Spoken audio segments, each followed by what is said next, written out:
You think you know what a hero looks like. The uniform, the medals, the moment they step in and save the day. But what if I told you the real test of courage doesn't happen at 30,000 feet? It happens in the quiet moments after, when no one's watching, when there's no applause, no orders to follow, just a choice to stay or walk away. This is the story of a single mother, a predator in seat 12C, and the stranger who didn't just intervene, he changed everything. Stay with me until the very end, and comment what city you're watching from so I can see how far this story has traveled. The cabin lights had been dimmed for over an hour. Lena Brooks pressed her forehead against the cold airplane window, her reflection staring back at her, pale, exhausted, older than her 32 years. The glass vibrated with the steady hum of the engines, a white noise that should have been comforting but only amplified the hollow ache in her chest. 3 rows ahead, a businessman laughed too loudly at something on his phone. Somewhere behind her, a baby cried in short, hiccuping bursts. The flight attendants moved through the darkened aisle like shadows, their cartwheels squeaking rhythmically. Normal. Everything was supposed to be normal, except nothing about the last 72 hours had been normal. The funeral had been small. Tasteful, people had said, as if taste mattered when you were burying your mother. Lena had stood beside the casket in a dress she'd bought at Target the night before, holding her 5-year-old daughter's hand while distant relatives she barely recognized offered their condolences. She's in a better place now. At least she's not suffering. You're so strong. Strong. Lena almost laughed at the memory. She wasn't strong. She was standing. There was a difference. Emma was asleep now, curled against Lena's side with her head in her mother's lap, her small chest rising and falling in the innocent rhythm of childhood. Her blonde hair spilled across Lena's jeans, still holding the faint smell of the hotel shampoo from that morning. Lena ran her fingers through it gently, careful not to wake her. This, right here, right now, this was all that mattered, getting Emma home, keeping her safe, surviving one more day. The man beside her hadn't spoken since takeoff. Lena had noticed him immediately when she'd shuffled down the aisle, searching for row 14. He'd already been seated by the window, his gaze somewhere distant, his posture so still he could have been carved from stone. Mid-40s, maybe. Dark hair cut short and precise, clean-shaven. He wore a plain gray pullover and dark jeans, nothing flashy, nothing memorable, but there was something about the way he carried himself that made Lena's instincts hum with quiet awareness. Military, maybe. Or law enforcement. Something. When she'd apologized for squeezing past him with Emma half asleep in her arms, he'd simply nodded and shifted his knees to give her room. No small talk, no forced smile, just silence. Lena appreciated that. She didn't have the energy for strangers tonight. She glanced at him now from the corner of her eye. He was reading, some thick paperback with a cracked spine, the kind you find in airport-used bookstores. His hands were steady, turning pages with mechanical precision. He didn't fidget, didn't check his phone, didn't seem bothered by the cramped seat or the recycled air or the crying baby 3 rows back. Just calm. Lena envied that. She closed her eyes and tried to summon sleep, but her mind refused to quiet. The funeral, the will, the medical bills her mother had left behind, the rent due in 9 days, the shift supervisor at the diner who'd already texted twice asking when she'd be back, Emma's preschool tuition, the car that needed new brakes, the stack of unopened envelopes on her kitchen counter. Her breath hitched. Not now, not here. She forced her eyes open, blinking back the burning sensation, and focused on the seat in front of her. The passenger there, a middle-aged woman in a burgundy cardigan, was asleep with her head tilted awkwardly against the window. Beyond her, the aisle stretched into darkness. Lena shifted slightly, trying to find a more comfortable position without disturbing Emma. The armrest dug into her ribs. Her lower back throbbed. She'd been sitting for nearly 2 hours and her body was starting to protest. That's when she felt it, a touch, light, fleeting, against the back of her neck. Lena froze. For a split second she tried to rationalize it. Turbulence. Someone reaching for the overhead bin. An accident. But then it came again. Fingertips. Deliberate. Trailing slowly down the curve of her neck, stopping just above the collar of her shirt. Her entire body went rigid. No, this wasn't...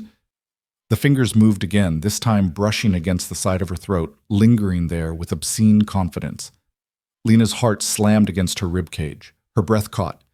Every nerve in her body screamed at her to move, to turn around, to say something, but she couldn't. Her voice was locked somewhere deep in her chest, trapped beneath layers of shock and disbelief and something darker. Fear. Because she knew, oh God, she knew, that if she turned around, if she made a scene, if she caused trouble, there would be questions, attention, judgment. People would stare. They'd wonder if she was overreacting, if she'd imagined it, if maybe, somehow, it was her fault. And Emma. Emma was right here, asleep, and innocent, and safe. And Lena wouldn't let this moment shatter that safety. So she sat perfectly still, her jaw clenched so tight her teeth ached, while the hand behind her continued its slow, violating exploration. The stranger's fingers traced the edge of her shoulder blade, then lower, ghosting across her spine through the thin fabric of her shirt. Lena's vision blurred. Her hands trembled in Emma's hair. Please stop, please. Excuse me. The voice came from beside her, low, calm, utterly devoid of warmth. Lena's head snapped toward the sound. The man in the window seat, the silent one, was looking directly past her. Not at her. Through her. His gaze was fixed on something behind them, and his expression had changed. The distant calm was gone, replaced by something sharp and cold and absolutely unyielding. Yeah? The response came from behind Lena's seat, male, casual, faintly amused.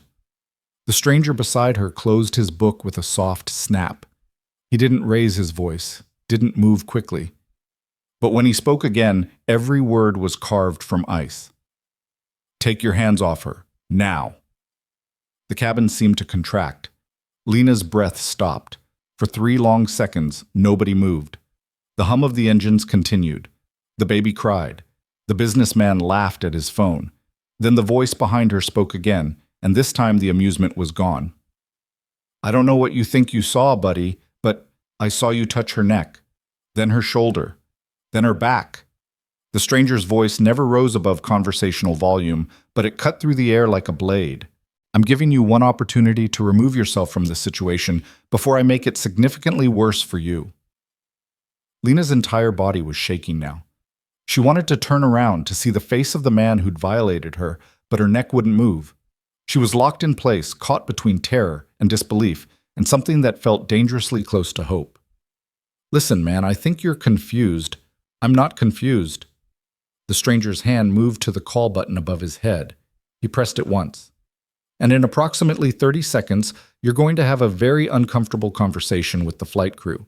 So I suggest you use this time wisely. A new voice entered the mix, female, sharper, coming from the row behind. Oh my God, I saw him. I saw him touching her. Then another. Yeah, I saw it too. Disgusting. Lena's heart was pounding so hard she thought it might break through her chest. The cabin around her was waking up, passengers craning their necks, whispers spreading like wildfire. The man behind her seat. She could hear him now, shifting, his breath coming faster. This is insane. I was just... You were just leaving. The stranger beside Lena stood up. The movement was fluid, controlled, but there was something in the way he rose to his full height that made the air feel heavier. He wasn't tall, maybe 6 feet, but he occupied space differently than other people, like gravity bent around him. He looked down at Lena for the first time since the confrontation began. His eyes were gray, she realized, storm cloud gray, and there was a question in them, unspoken but clear. Are you okay? Lena couldn't answer. Her throat was closed, but she managed a small nod. The stranger's gaze shifted back to the man behind her. Stand up. Screw you, I'm not... A flight attendant appeared at the end of the row, her professional smile already fading as she took in the scene. Is there a problem here? Yes. The stranger's voice remained perfectly level. The passenger in 15B has been sexually harassing this woman for the last several minutes. Multiple witnesses can confirm. I'd like him removed from proximity to her immediately. The flight attendant's eyes widened. Her gaze darted to Lena. Ma'am, is this true? Lena's voice came out as barely more than a whisper. Yes.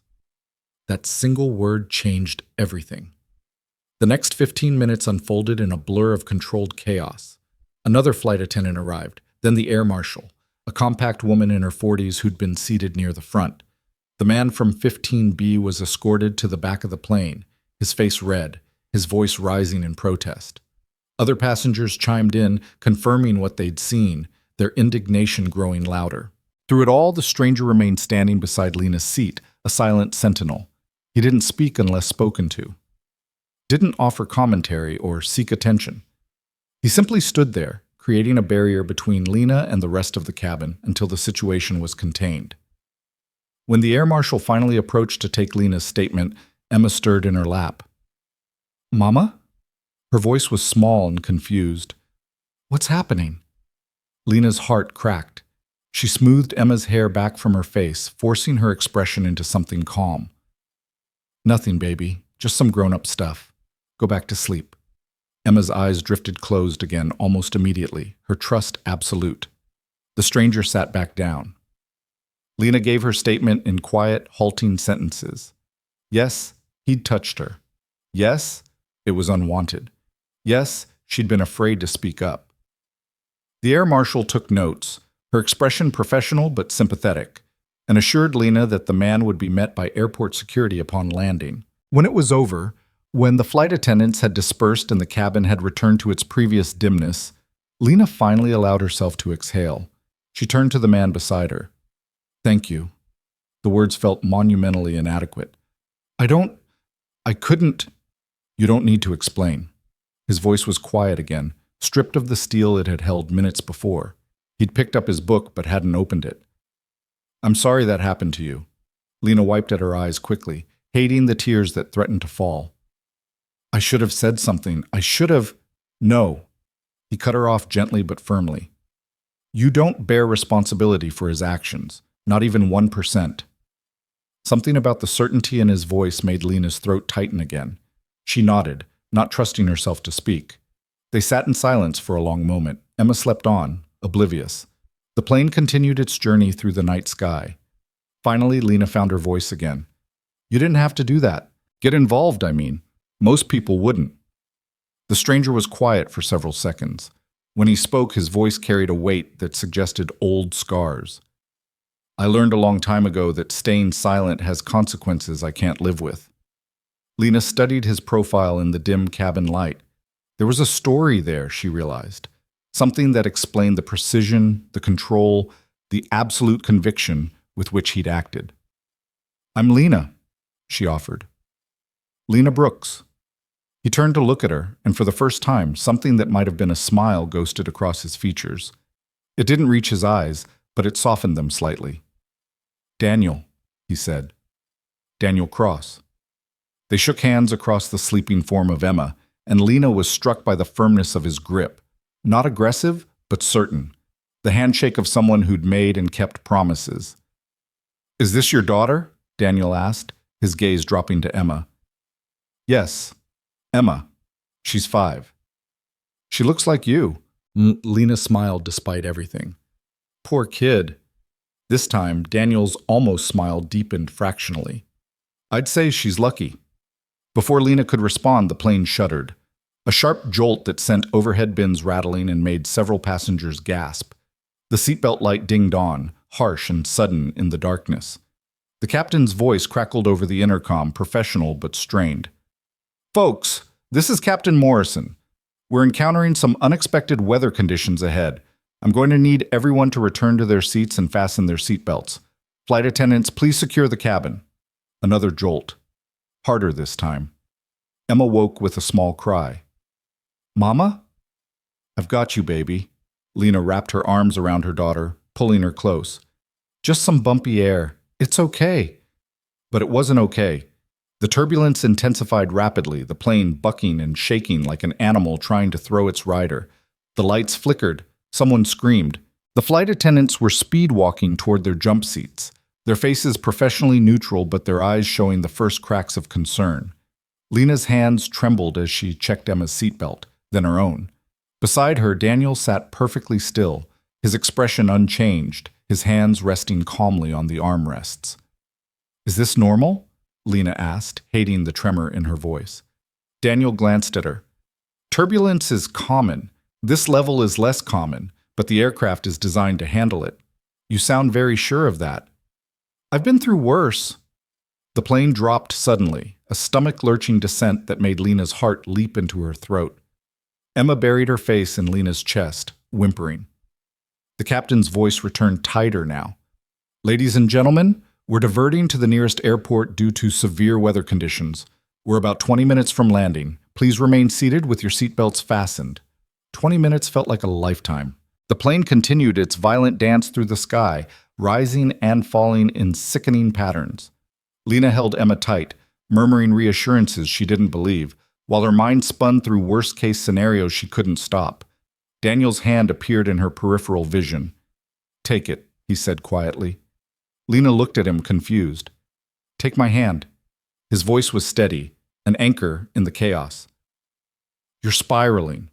Focus on something real." She didn't question it. She just reached out and gripped his hand, and his fingers closed around hers with that same certain pressure. "Breathe," Daniel said. "In through your nose, out through your mouth. Match my count. In, 2, 3, 4. Out, 2, 3, 4. Lena followed his rhythm, her eyes locked on his, and slowly, impossibly, her heartbeat began to calm. The plane still shook. Emma still clung to her, but the panic receded, pushed back by Daniel's unwavering calm.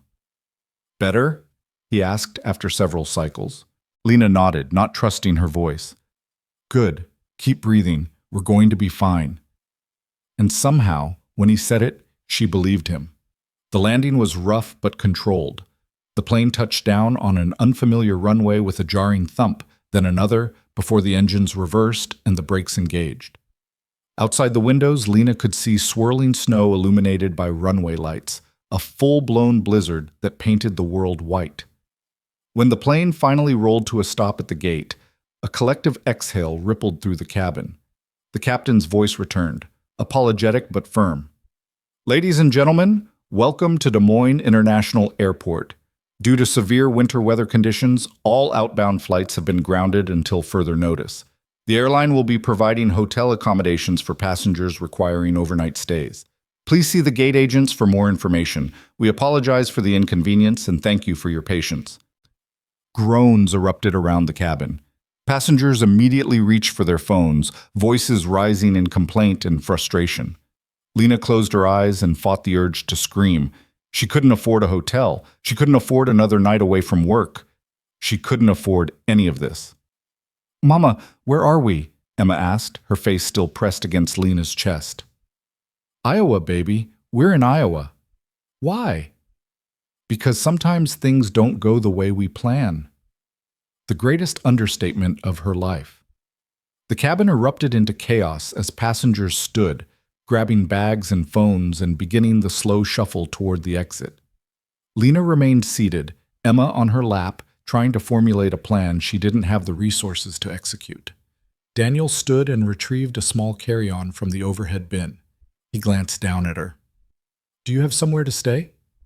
Lena shook her head. "Not yet. I'll figure something out."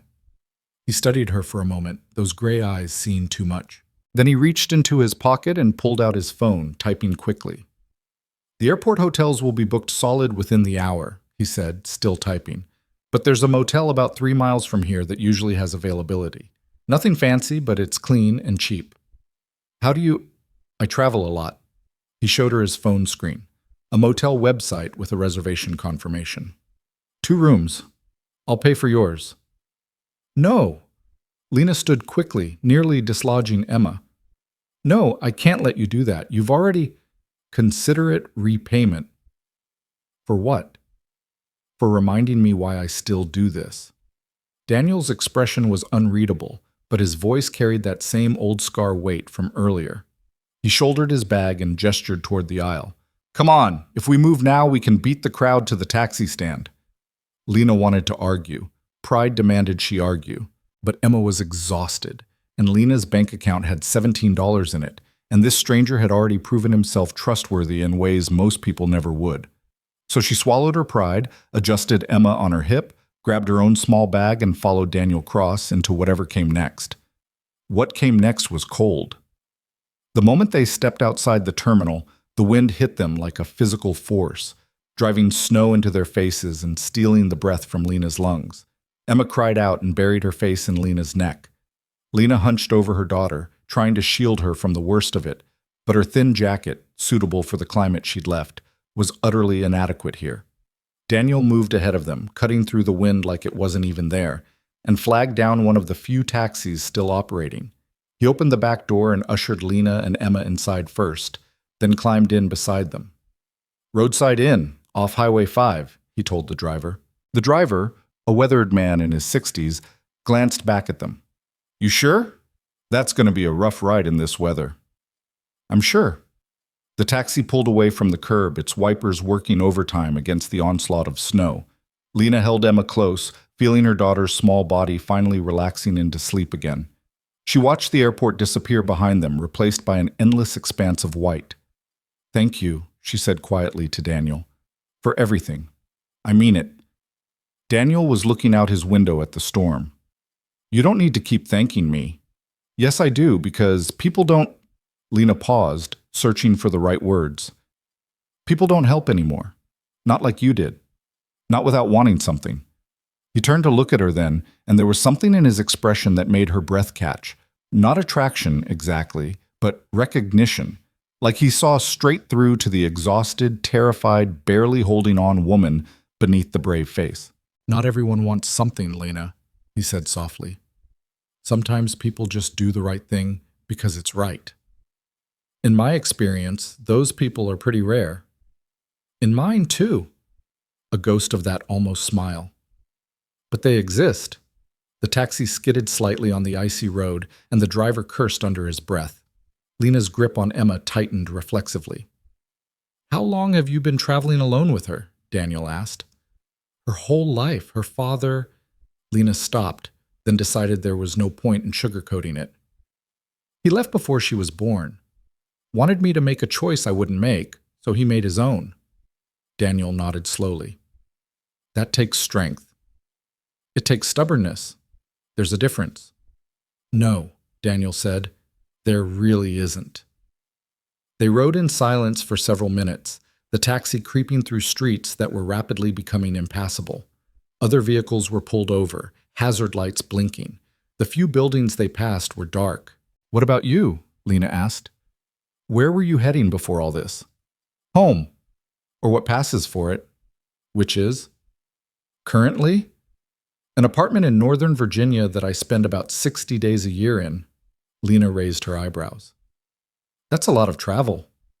"It's the nature of the work." "What do you do?" For the first time, Daniel hesitated. It was barely noticeable, just a fractional pause before he answered, but Lena caught it. "Government contracting," he said finally. "Consulting work. Takes me overseas a lot." It was vague enough to be meaningless, and they both knew it.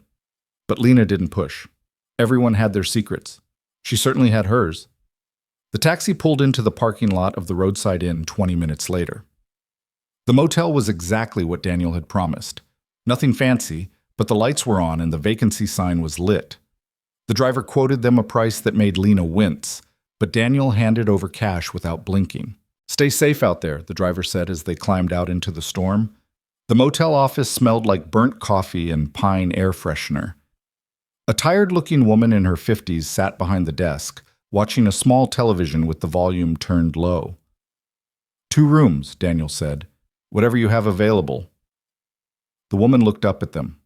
At Emma asleep in Lena's arms, at the snow melting off their clothes, at Daniel's calm, commanding presence. And something in her expression softened. "I've got 2 rooms left, but they're not adjoining," she said. "That okay?" "That's fine." "How many nights?" Daniel glanced at Lena, then back at the desk clerk. "Let's start with 1 and see what the weather does." The paperwork took 5 minutes. Daniel paid in cash again. Lena noticed he had a substantial amount in his wallet and accepted 2 key cards. He handed one to Lena.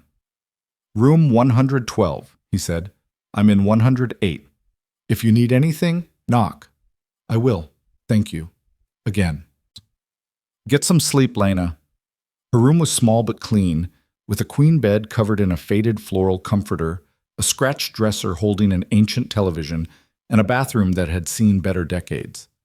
But it was warm, and it was safe. And after the night they'd had, that was everything.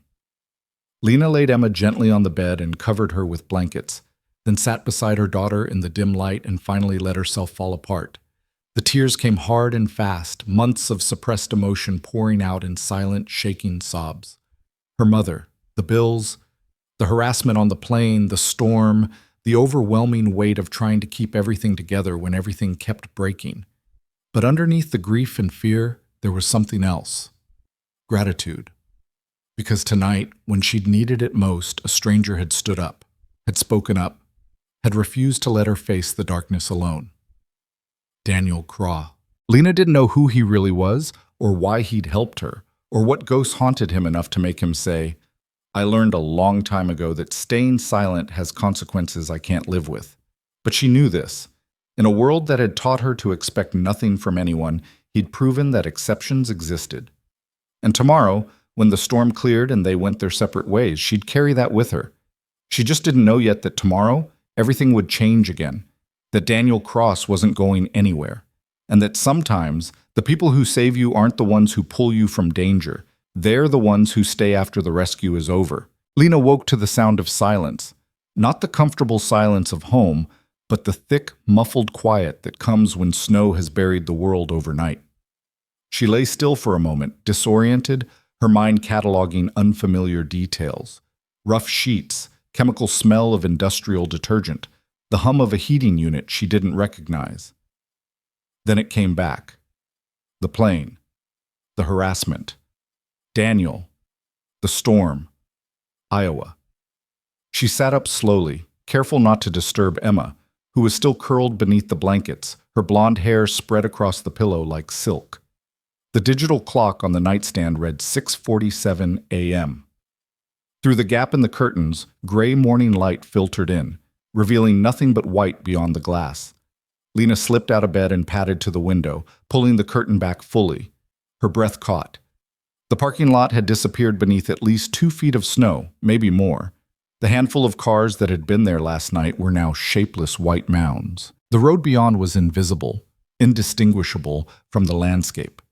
Power lines sagged under the weight of ice, and the snow was still falling, thick and relentless, erasing any hope of quick escape. We're stuck, Lena whispered to her reflection. We're really stuck.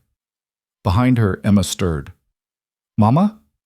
Lena turned, forcing brightness into her voice. Hey, baby, how'd you sleep? Emma sat up, rubbing her eyes. Where are we?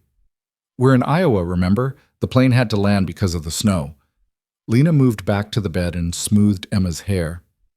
We're safe. We're just going to be here for a little bit until the weather clears. Can we go outside and play in it? The innocence of the question made Lena's heart ache. Maybe later. Right now, let's see about getting some breakfast, okay? She helped Emma into the bathroom, then dug through her carry-on for something clean. They'd both been in the same clothes since yesterday morning, wrinkled now, tired like their owners. Lena had packed light for the funeral, never imagining they'd need more than a day's worth of supplies. Her phone buzzed on the nightstand. She grabbed it, hoping for news about rescheduled flights. Instead, she found 17 missed calls from the diner, 3 from her landlord, and a text from her supervisor that made her stomach drop. Lena, I need you on shift today, or I have to give your hours to Kayla. Call me ASAP. Lena closed her eyes and counted to 10, then 20. The rage and helplessness that surged through her was so familiar, it felt like an old friend. This was her life. Always one disaster away from losing everything, always scrambling, always apologizing, always coming up short. She called the supervisor back. It went to voicemail. Hi, Janet. It's Lena. I'm so sorry, but my flight got diverted because of the blizzard. I'm stuck in Iowa until they clear the runways. I'll be back as soon as physically possible. Please don't give away my shifts. I need them. I'll make up the time, I promise. She hung up, knowing it wouldn't matter. Kayla was younger, single, available. Kayla didn't have a kid or canceled flights or family emergencies.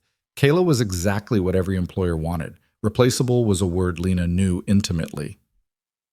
A knock at the door made her jump. She peered through the peephole and saw Daniel standing in the hallway, hands in the pockets of his jeans, looking exactly as composed as he had last night. How was that possible? How could someone look that put together after sleeping in a cheap motel during a blizzard? Lena opened the door. "Morning?" "Morning." Daniel's gaze flicked past her to Emma, who was peeking around her mother's legs. "I wanted to check in, see if you needed anything." "We're okay, just trying to figure out breakfast and when we might be able to get out of here." Daniel's expression shifted slightly. Not quite sympathy, but understanding. "The motel clerk says the highway's closed. Probably won't reopen until tomorrow at the earliest, depending on the plows. Airports shut down completely." Lena felt the words like physical blows. Tomorrow. Another night. Another day of missed work. Another day closer to financial catastrophe. "Hey," Daniel's voice pulled her back. "You just went somewhere dark. Come back." Lena blinked. "Sorry, I can't afford this, any of this. I need to get home. I need to work. I understand, but you can't control the weather. You can only control what you do right now." He paused. "Have you eaten?" "Not yet." "There's a diner across the street. Walked over this morning before it got too bad.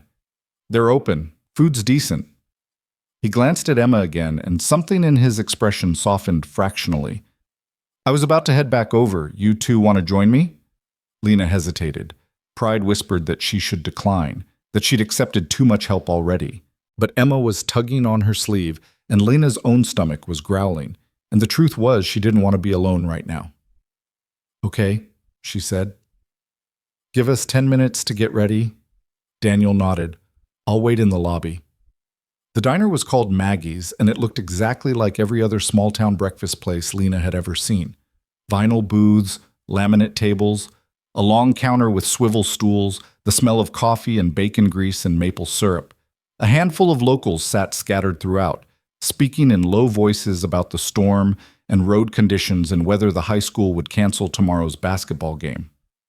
A waitress in her 60s approached with a pot of coffee and a tired smile. "Sit anywhere you like, folks." They chose a booth near the window.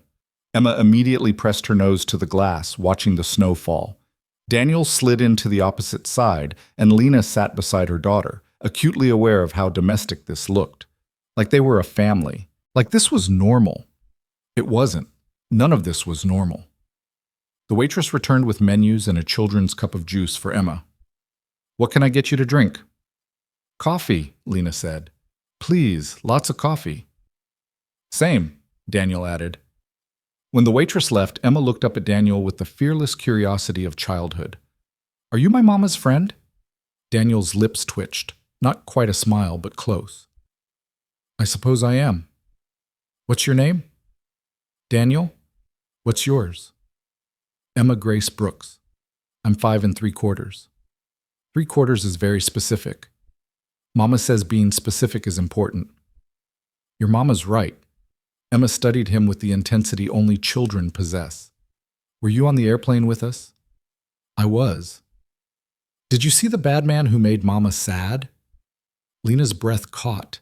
She'd thought Emma was asleep during the incident. Apparently children never missed as much as you hoped. Daniel didn't flinch. He met Emma's gaze directly. "I did see him."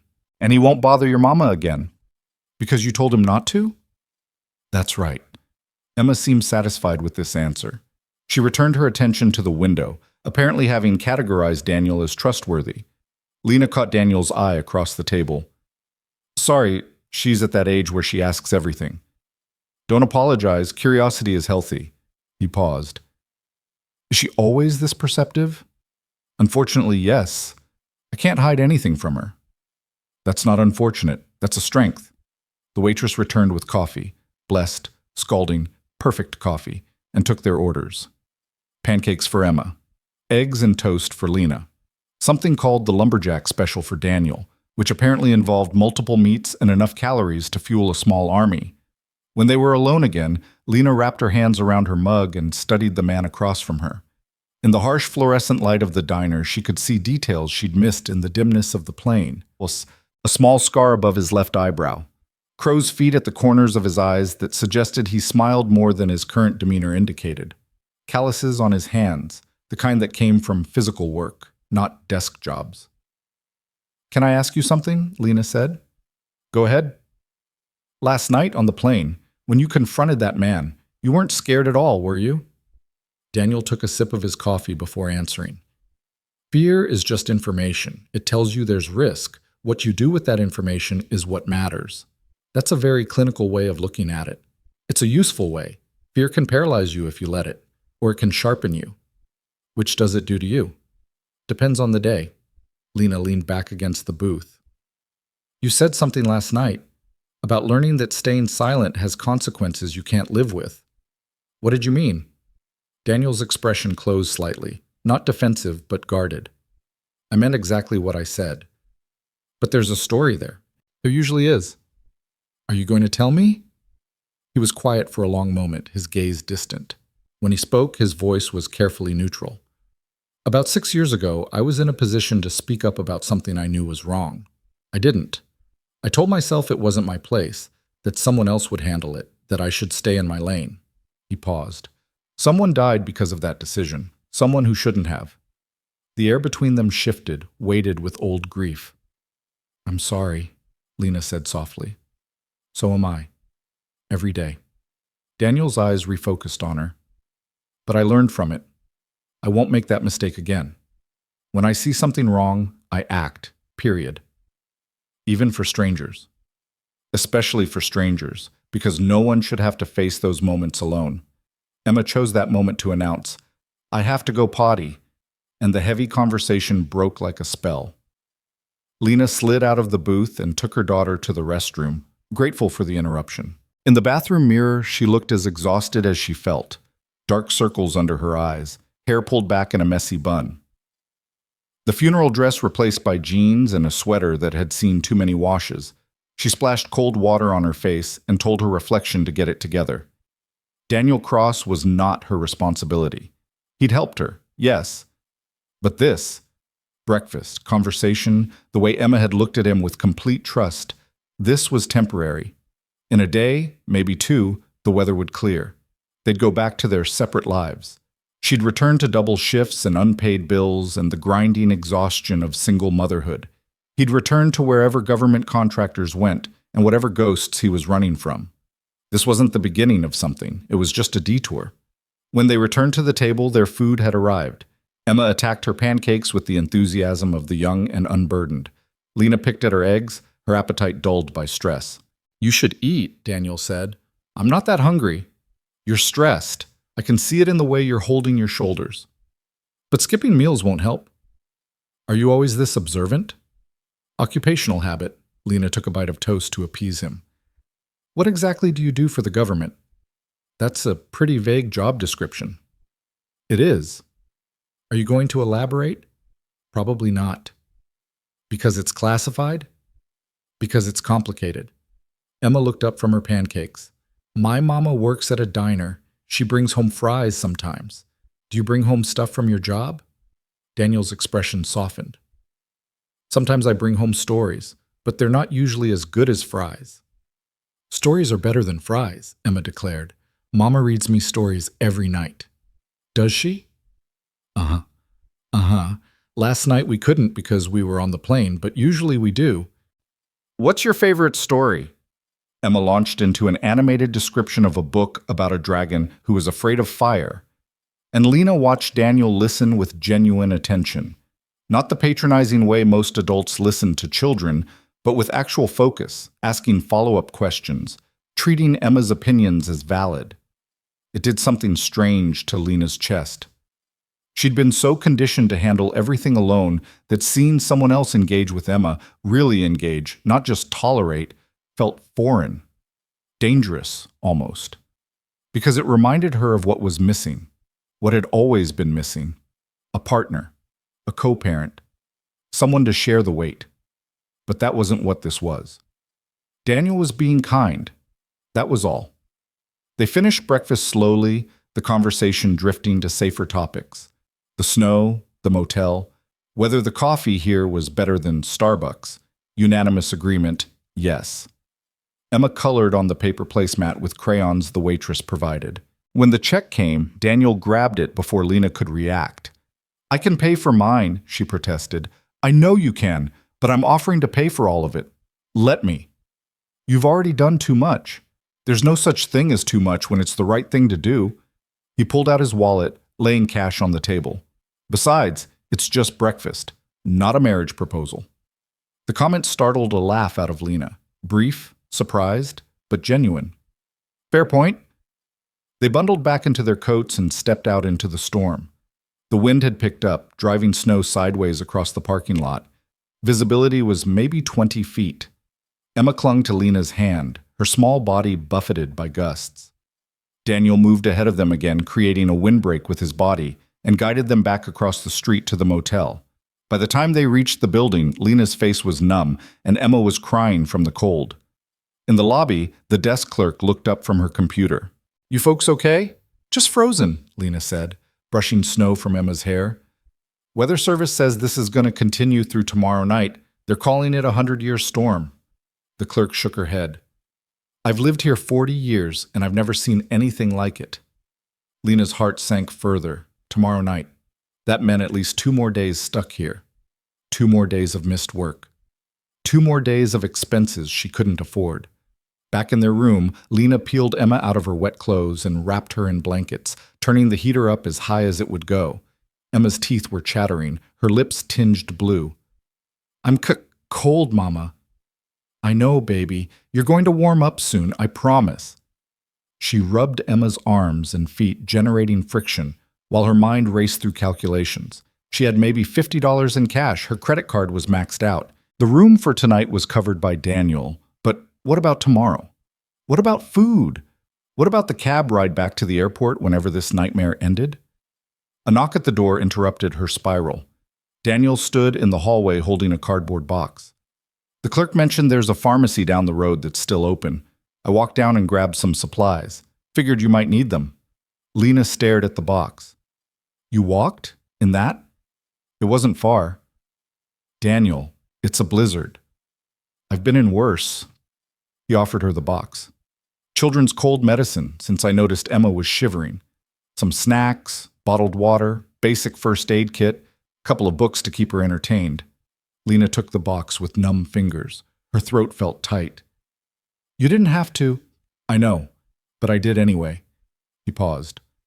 Look, I recognize this is hard for you, accepting help, but you're not taking advantage of me.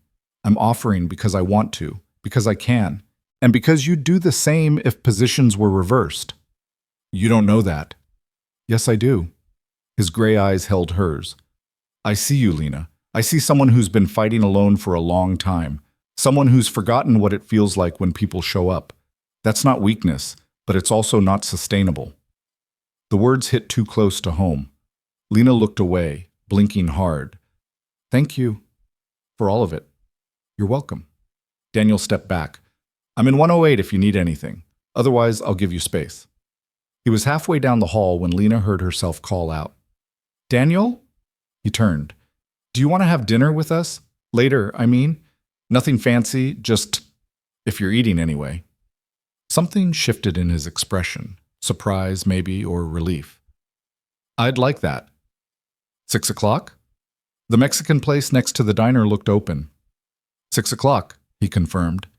Then he smiled, a real smile this time, reaching his eyes, and continued down the hall. Lena closed the door and leaned against it, her heart doing something complicated in her chest. This was dangerous. Getting comfortable with him, starting to rely on him. Because in a day or two, he'd be gone, and she'd be back to reality, and Emma would ask about him, and Lena would have to explain that sometimes people come into your life just to remind you what you're missing. But for now, just for now, maybe it was okay to let someone carry part of the weight. The afternoon passed slowly. Emma played with the new coloring books Daniel had brought, her cold symptoms improving with medication and warmth. Lena tried to work on her phone, answering emails, checking flight statuses, all canceled, reaching out to her landlord to explain the delay, no response. At 5:45, she helped Emma into the cleanest clothes they had left and ran a brush through her own hair. The face in the bathroom mirror still looked tired, but maybe slightly less defeated. Daniel was waiting in the lobby, wearing the same jeans and gray pullover, but somehow looking effortlessly put together. He'd shaved, Lena noticed, and he was holding something, a small stuffed animal, a brown bear wearing a red scarf. Emma's eyes went wide. "Is that for me?" Daniel crouched down to her level. "If you'd like. I saw it in the pharmacy earlier and thought you might want a friend during the storm." Emma took the bear carefully, hugging it to her chest. "What's his name?" "I think you should name him." Emma considered this seriously. "Captain Snuggles." "Excellent choice." They walked to the restaurant together, the three of them bent against the wind, Emma between them holding both their hands. Inside, the warmth and smell of spices and corn tortillas enveloped them.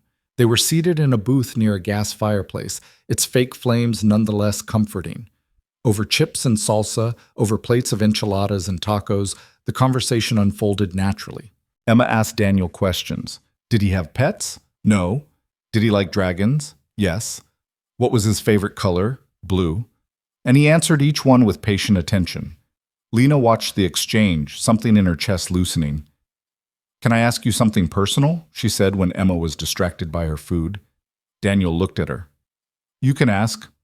I might not answer, but you can ask." "Why are you really doing this? Helping us, I mean. What's in it for you?" He set down his fork, considering the question seriously.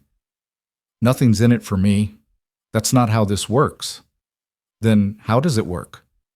"I told you about the person who died because I stayed silent, but I didn't tell you who it was." He paused. "Her name was Amira. She was 19. Translator for our unit. Brave as hell. She reported that one of the local contractors we were working with was extorting civilians, taking bribes, threatening families. She came to me because she trusted me, and I told her I'd look into it. But I didn't push hard enough. I didn't make enough noise. I let it slide because it was politically complicated and I didn't want to rock the boat." His voice remained level, but pain flickered in his eyes. 2 weeks later, the contractor had her killed. Made it look like insurgent activity. But I knew, we all knew. He met Lena's gaze. "I could have prevented it. If I'd acted when she first came to me, if I'd made it my problem instead of someone else's, she'd still be alive." Lena's hand moved across the table without conscious thought, covering his. "That's not your fault." "Legally." "No, morally?" "That's a different conversation." He looked down at their joined hands. "So when I see someone in trouble, someone vulnerable, someone who needs help, I act. Every time. Because maybe I can't fix what I broke, but I can make damn sure I don't break anything else." The weight of his confession hung between them. Lena squeezed his hand gently. "For what it's worth, I think Amira would be proud of you. For learning, for changing." "I hope so." Daniel's voice was rough. "I really hope so." Emma looked up suddenly, tomato sauce on her chin. "Why do you look sad?" Lena released Daniel's hand and turned to her daughter. "We're just talking about grown-up things, baby. Grown-ups are sad a lot. Sometimes we are." "Then you should get Captain Snuggles. He makes people feel better." Emma offered the stuffed bear to Daniel with such earnest compassion that Lena felt her eyes burn. Daniel took the bear carefully, held it for a moment, then handed it back to Emma. "Thank you. I feel better already." Emma beamed, satisfied, and returned to her dinner. After they ate, they walked back through the storm, which had finally begun to ease. The snow was still falling, but gentler now, the wind dying down. Emma was asleep on Daniel's shoulder by the time they reached the motel, Captain Snuggles clutched in her arms. At Lena's door, Daniel transferred Emma carefully into her mother's arms. The child didn't even stir. "Thank you for dinner," Lena said softly, "and for telling me about Amira. I know that wasn't easy. Thank you for listening and for not judging. I'm not exactly in a position to judge anyone's past. That's not true, but I appreciate the sentiment." He stepped back. "Get some sleep. Tomorrow we'll figure out next steps." "Daniel?" Lena waited until he turned back. "I'm glad you were on that plane. I'm glad you're here." His smile was small but genuine. So am I. Lena carried Emma inside and laid her on the bed, still fully dressed, too tired to do more. She pulled off her daughter's shoes and covered her with blankets, then stood there in the dark, watching Emma sleep. In 12 hours, Daniel Cross had become an unexpected constant, a steady presence in the chaos. And that terrified her almost as much as it comforted her. Because Lena had learned long ago that constants were illusions. People left. Always. Her father when she was 7. Emma's father before Emma was born. Her mother 2 days ago, though death didn't count as leaving, or maybe it counted most of all. People didn't stay. Not for her. But a small, dangerous part of her was starting to wonder if Daniel might be different. And that was the most frightening thought of all. The snow stopped falling sometime before dawn. Lena woke to Emma's voice, bright and insistent. "Mama, look, the sun." She forced her eyes open to find her daughter pressed against the window, Captain Snuggles tucked under one arm, pointing at the pale light breaking through the clouds. After 2 days of relentless gray, the sight of actual sunshine felt almost miraculous. Lena pushed herself upright, her body protesting. The motel bed had done her back no favors. "That's good, baby. That means the storm is over." "Can we go home now?" The question landed like a stone in Lena's chest. Home, where her job was probably gone, where bills were piling up, where the life she'd barely been holding together was unraveling in her absence. "Soon," she said, reaching for her phone. "Let me check the flights." The airline app loaded slowly, and when it did, Lena's stomach dropped. Flights were resuming, yes, but the backlog from 3 days of cancellations meant everything was overbooked. The earliest available seat she could find was 4 days out. 4 more days of expenses she couldn't afford. 4 more days of missed work. Her phone rang before she could process the implications. Unknown number. "Hello? Miss Brooks? This is Janet from the diner." Lena's supervisor.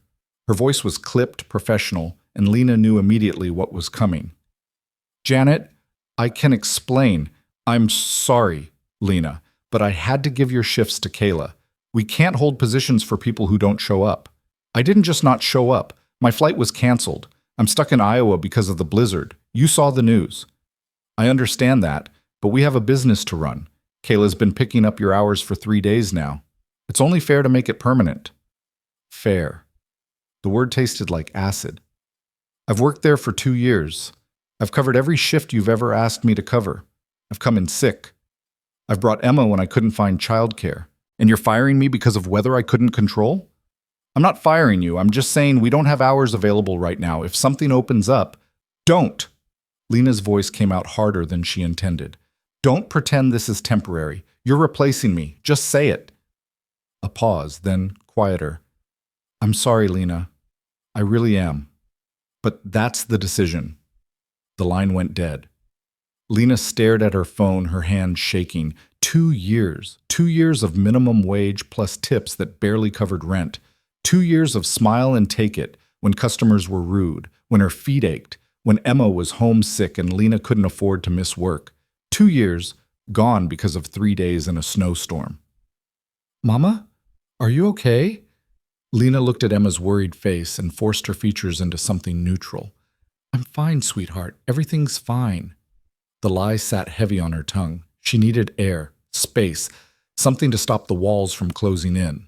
"Emma, why don't you watch cartoons for a bit? I'm going to step outside for just a minute." "Can I come?"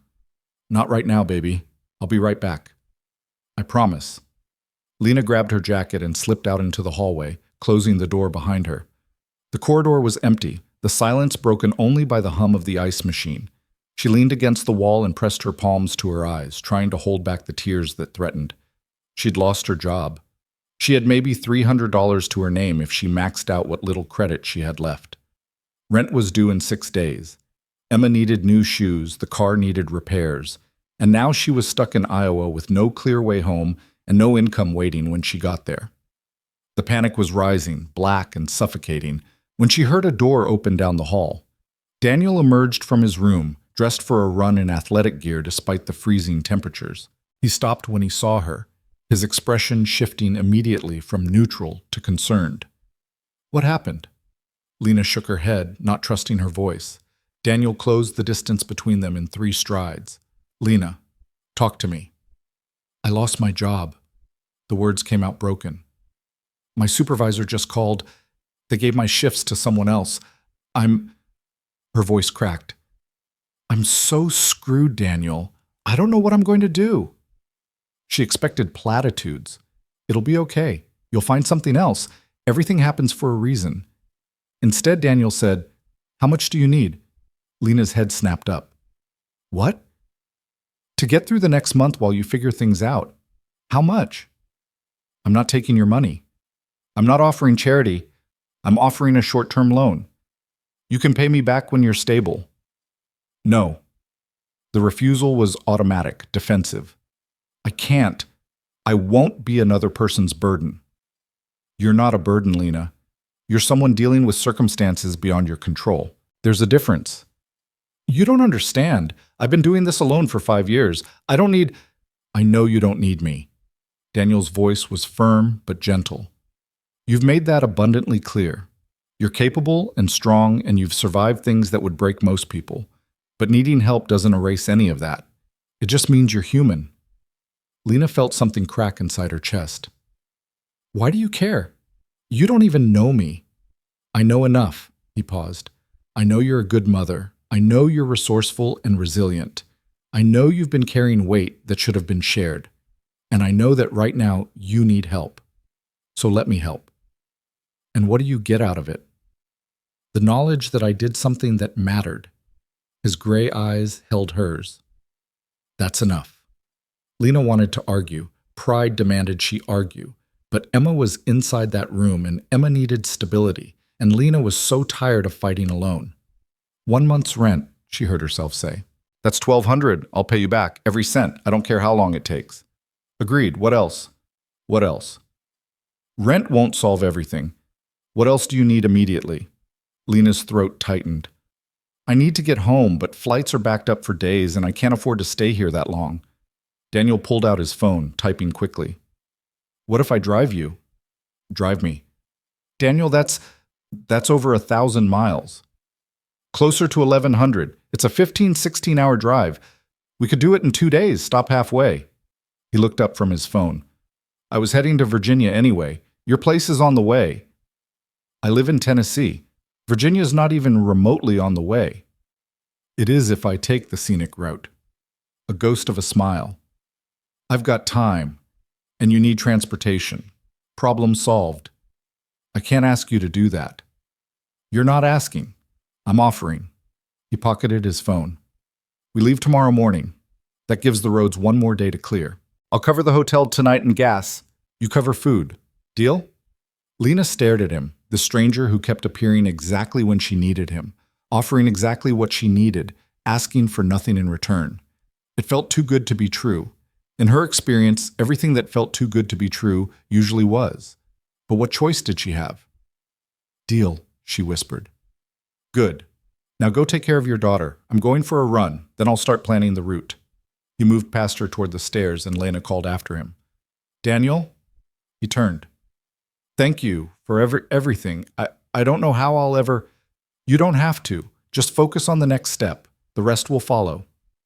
He disappeared down the stairwell, and Lena stood alone in the hallway, trying to process what had just happened. In the span of 5 minutes, her entire situation had shifted. Not solved. She wasn't naive enough to think one act of kindness solved years of struggle, but manageable, survivable. Back in the room, Emma was watching cartoons, Captain Snuggles beside her. Did you talk to Daniel? I did. How did you know? Because you look less sad. Out of the mouths of children. Lena sat beside her daughter and pulled her close. We're going to drive home tomorrow, with Daniel. Won't that be an adventure? Emma's face lit up. Really? In a car? In a car. For how long? 2 days. We'll stop at a hotel in the middle, like a road trip. Emma bounced excitedly. Can we play car games and sing songs and stop for ice cream? Maybe. We'll see. The day passed in a strange liminal space between crisis and calm. Lena spent hours on her phone searching for job openings, filling out applications, sending resumes into the void. Emma played quietly, sensing her mother's stress and responding with the emotional intelligence of a child who'd learned early to read moods. At noon, Daniel knocked with sandwiches from the diner. At 3, he returned with hot chocolate and activity books for Emma. He didn't stay long either time, giving them space, but his presence was a constant reassurance. That evening, they shared one last dinner at Maggie's. Burgers and fries that Emma declared the best she'd ever had, though Lena suspected that had more to do with the company than the food. The locals had started returning after the storm, and the diner was fuller, louder, almost festive in the way communities get after weathering disasters together. As they ate, Daniel's phone buzzed repeatedly. He ignored it the first few times, but eventually excused himself to take a call outside. Through the window, Lena watched him pace in the parking lot, his posture rigid, his expression hard. When he returned 10 minutes later, something had changed. The easy calm he usually wore had cracked slightly, revealing tension underneath. "Everything okay?" Lena asked. "Work issue, nothing urgent." But his jaw was tight. Emma, oblivious, launched into a story about a cartoon she'd watched, and Daniel listened with apparent attention. But Lena noticed his hand kept moving to his phone, checking it, his thumb hovering over the screen. Back at the motel, as Lena was putting Emma to bed, her own phone rang. Her landlord finally returning her calls. "Mr. Patterson, thank you for calling back. I wanted to explain, Lena, I got your messages. I understand you're in a tough spot, but I need to know if you can make rent on the 1st. I can. I'll have it. I promise. Because if you can't, I've got 3 other applications for that unit. Good tenants, stable income." The threat was clear. "I'll have it," Lena repeated, her voice harder. "I've never been late before. There's a first time for everything. Just saying I need reliability." He hung up without waiting for a response. Lena sat on the edge of the bed, phone clutched in her hand, fighting the urge to throw it against the wall. Reliability. As if she hadn't been busting her back for years trying to be reliable. As if one emergency erased everything else. A soft knock at the door pulled her from the spiral. She opened it to find Daniel standing there, his expression unreadable. "Can we talk?" he asked quietly. "Out here?" Lena glanced at Emma, already asleep. She propped the door open slightly so she could hear if her daughter woke, then stepped into the hallway. "What's wrong?" Daniel ran a hand through his hair, the first truly agitated gesture she'd seen from him. "I need to tell you something, about who I am, about what I do." Lena's stomach tightened. "Okay." "Those calls earlier, they were from my commanding officer." "Your commanding officer." "I'm not a government contractor. I mean, technically that's true, but it's not the whole truth." He met her gaze directly. "I'm a lieutenant colonel in the United States Air Force. I've been on leave, but they need me back. There's a situation overseas that requires my specific expertise." The words hung between them, reshaping everything Lena thought she understood. "You're military," she said slowly. "Yes." "Active duty." "Yes." "And you lied about it." "I omitted details. There's a difference." "Is there?" Lena's voice rose slightly, and she forced it back down, conscious of Emma sleeping nearby. "You let me think you were some random consultant. You've been lying this entire time." "I haven't lied. I've been vague, and I had my reasons." "Which are?" Daniel's jaw worked. "Most people, when they find out my rank, they change. They either put me on a pedestal or they back away. They stop seeing me as a person and start seeing me as a symbol. I didn't want that. Not with you." "So you thought keeping secrets was better?" "I thought giving us both a chance to be normal was better. To connect as people, not roles." His eyes searched hers. "And it worked, didn't it? You've been yourself around me. Real, honest, unguarded. Would you have been if I'd introduced myself as Lieutenant Colonel Daniel Cross on that plane?" Lena wanted to argue, but she couldn't, because he was right. The moment someone mentioned military brass, walls went up. Assumptions formed. Everything changed. "What else haven't you told me?" she asked quietly. Daniel hesitated, and that hesitation told her more than words could. "The work I do," he said finally. "It's classified. High-level strategic operations. Some of them involve combat situations. Some of them involve decisions that cost lives, civilian and military. The situation they're calling me back for, There was an incident, collateral damage. People died who shouldn't have. Because of you? Because of orders I gave, yes. The investigation is ongoing, but the initial reports are bad. Very bad. His voice remained level, but pain flickered behind his eyes. So that's who I am. Not some noble protector, a man who makes calculated decisions about acceptable losses and sometimes gets it wrong. A man whose job is to determine whose life has strategic value and whose doesn't. The rawness of the confession stole Lena's breath. This wasn't evasion. This was brutal honesty. Why are you telling me this now? Because I'm leaving tomorrow morning. My flight's at 600. I have to report to the Pentagon by 1400. He paused. And because you deserve to know who you've been trusting, what you've been trusting. You said you'd drive us home. I know, but duty doesn't wait. I'm sorry. The disappointment was sharper than Lena expected. She'd known this was temporary. She'd told herself not to get comfortable, but some part of her had started to believe, to hope, that maybe this time would be different. So that's it, she said. You drop the truth bomb and disappear. I'm not disappearing. I'm being recalled. There's a difference. Not from where I'm standing. Daniel's expression tightened. What do you want me to say, Lena? That I'll defy orders? That I'll put your convenience ahead of a situation that could affect international relations? I can't do that. I'm not asking you to. I'm asking you to understand why I'm angry. I do understand, and you have every right to be. He pulled out his wallet, extracting a stack of bills. Here's $2,000. That should cover rent, food, emergency expenses for the next few weeks. And here, he scribbled something on the motel notepad. This is my personal number. Not work, personal. If you need anything, call me. Lena stared at the money in his hand, her pride and pragmatism at war. I don't want your guilt money. It's not guilt money, it's bridge money, to help you get from here to stable. And what do I tell Emma? She's gotten attached to you. She thinks you're coming with us. Tell her the truth, that I had to work, that sometimes adults have responsibilities they can't postpone. She's 5. She won't understand. Then tell her whatever you think will hurt her least. I trust your judgment. The distance in his voice, the shift from personal to professional, felt like a door closing. Lena took the money, folding it carefully, and met his gaze. I hope whatever you're flying off to is worth it. So do I. Daniel stepped back. Take care of yourself, Lena. And Emma, she's lucky to have you. Wait. Lena's hand shot out, catching his arm. That's it? You're just done? I don't have a choice. Everyone has a choice. You're choosing your job over... She stopped, unsure how to finish that sentence. Over what? They weren't together. They barely knew each other.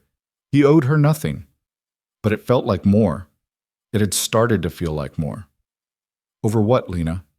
Daniel's voice was soft, almost gentle. Say it. I don't know. Something. This. She gestured between them. Whatever this is. This is me doing what I always do. Stepping in when someone needs help, then moving on before it gets complicated. His expression hardened. I'm not the hero you think I am. I'm just someone who's good at crisis intervention and terrible at everything that comes after. That's not true. Isn't it? Look at my life. I've got an apartment I never sleep in, relationships that never make it past 6 months, and a job that requires me to calculate acceptable losses. I'm fundamentally broken, Lena. I know how to save people. I don't know how to stay with them. The admission hung in the air between them, raw and honest and devastating. Then learn, Lena said quietly. Make a different choice. I can't, not this time. Daniel gently extracted his arm from her grip. I'm sorry. I really am. He turned and walked down the hallway to his room. Lena stood frozen, watching him go, the money clutched in her hand, feeling like a consolation prize. The door to his room opened, closed. Silence. Lena went back inside her own room, checked on Emma still sleeping peacefully, and sat on the edge of the bed. The money sat on the nightstand, 20 crisp $100 bills that solved immediate problems while creating new questions. Who was Daniel Cross really? A decorated officer haunted by decisions he'd made in service to his country, a man who'd learned to intervene but not to stay. Someone running from connection even as he created it. And what was she? A single mother clinging to survival, accepting help from a stranger because she had no other options, allowing herself to hope for something more, even though she knew better. They were both broken in their own ways, both carrying scars, both trying to navigate a world that demanded more than they could give. The difference was, she didn't have the luxury of walking away. She had Emma. And Emma needed stability, needed home, needed her mother to hold it together even when everything was falling apart. So Lena would take Daniel's money. She'd use it to buy time, to rebuild, to survive another month. She'd tell Emma that Daniel had to work, that sometimes people can't stay even when we want them to. And she'd go back to Tennessee and start over. Again. Because that's what she did. She survived. Even when it hurt. Especially when it hurt. She lay back on the bed, still fully clothed, and closed her eyes. Tomorrow she'd figure out transportation home. Tomorrow she'd start calling about jobs. Tomorrow she'd put her armor back on and face whatever came next. But tonight, just for tonight, she let herself mourn the loss of something that had never really been hers to begin with. The knock at her door came at 4:47 a.m. Lena woke disoriented, her heart pounding. Emma was still asleep beside her. Gray pre-dawn light filtered through the curtains. Another knock, softer this time. She stumbled to the door, checking the peephole. Daniel stood in the hallway, dressed in what she now recognized as his uniform. Air Force dress blues, perfectly pressed, metals glinting in the fluorescent light. He looked different, older, harder, more like the officer he actually was. Lena opened the door. "It's not even 5 in the morning." "I know. I'm sorry." His voice was quiet. "My ride to the airport is coming in 10 minutes, but I couldn't leave without saying goodbye properly." "Properly?" "Last night, what I said, I was trying to protect you. From me. From getting invested in something that couldn't work." He paused. "But I did it wrong. I hurt you. And I'm sorry." Lena crossed her arms, suddenly conscious of her rumpled clothes, her unbrushed hair. "So you woke me up at dawn to apologize?" "No, I woke you up to give you this." He held out a small business card. "That's my direct line. Not the general number I gave you before. This one reaches me anywhere in the world, anytime. If you need me, for anything, you call." "Daniel, let me finish. I meant what I said about being terrible at staying. I am. I've spent 15 years proving it. But you, Emma, these last few days have reminded me what it feels like to be part of something instead of just passing through it." His gray eyes held hers. "I don't know if I can change, but I'd like to try.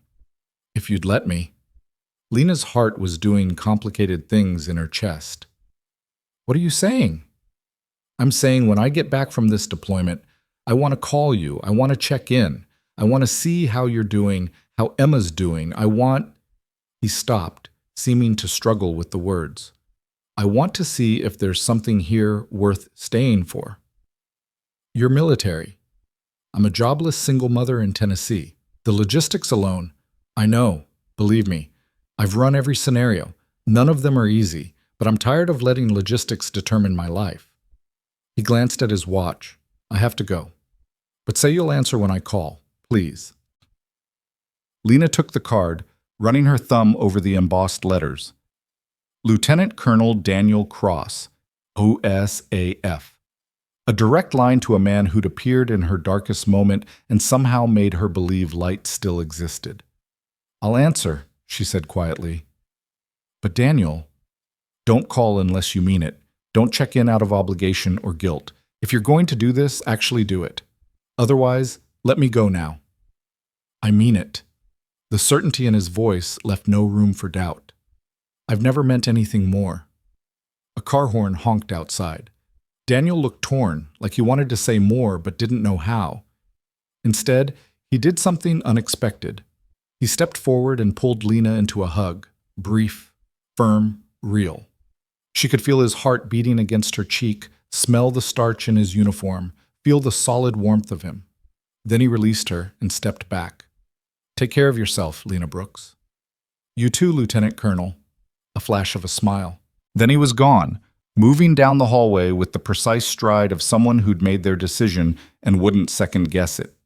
Lena stood in the doorway, the business card in her hand, watching him disappear. The sound of the car driving away reached her a moment later. Behind her, Emma's sleepy voice.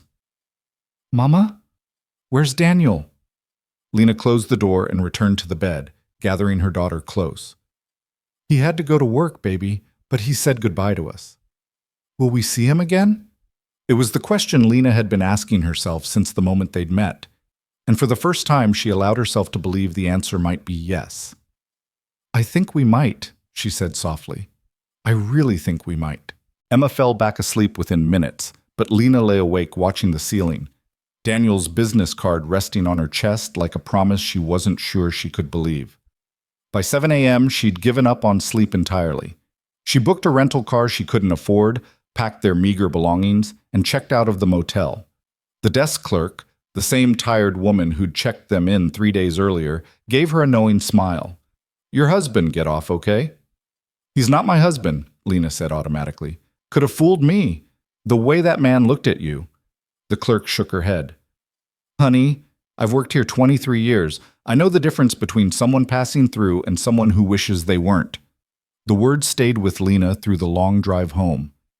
14 hours through states that blurred together, Emma singing songs in the back seat, Captain Snuggles buckled in beside her.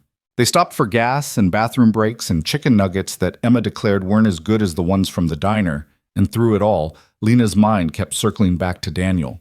The way he'd stood up for her on the plane without hesitation, the calm certainty with which he'd handled the storm, the raw honesty when he'd admitted his failures, the pain in his eyes when he'd talked about Amira, the careful distance he'd maintained until the very end, when he'd finally allowed himself to want something more. And then the uniform, the medals, the revelation of who he really was. Lieutenant Colonel Daniel Cross, a man whose job was to make impossible decisions in impossible situations. A man who carried the weight of lives lost and orders given and consequences that rippled across continents. A man who'd looked at her, a struggling single mother barely keeping her head above water, and seen someone worth staying for. If he meant it. If he actually called. If this wasn't just the emotional aftermath of a crisis that would fade once he was back in his real life. They pulled into Lena's apartment complex just after 9 p.m. The building looked shabbier than she remembered, the parking lot pocked with potholes, the exterior lights flickering. Home, such as it was. Emma was asleep again, exhausted from the journey. Lena carried her upstairs, unlocked the door to their small 2-bedroom unit, and felt the familiar weight of reality settle back onto her shoulders. Mail overflowed from the slot. The air inside was stale. The refrigerator hummed ominously. The stack of bills on the counter had grown taller in her absence. But they were home. Lena laid Emma in her bed, kissed her forehead, and returned to the living room. She opened the mail methodically, sorting it into piles. Bills. More bills. A past due notice from the electric company, a letter from Emma's preschool about outstanding tuition, and at the bottom, a certified letter from her landlord, formal and threatening. Pay or vacate within 30 days.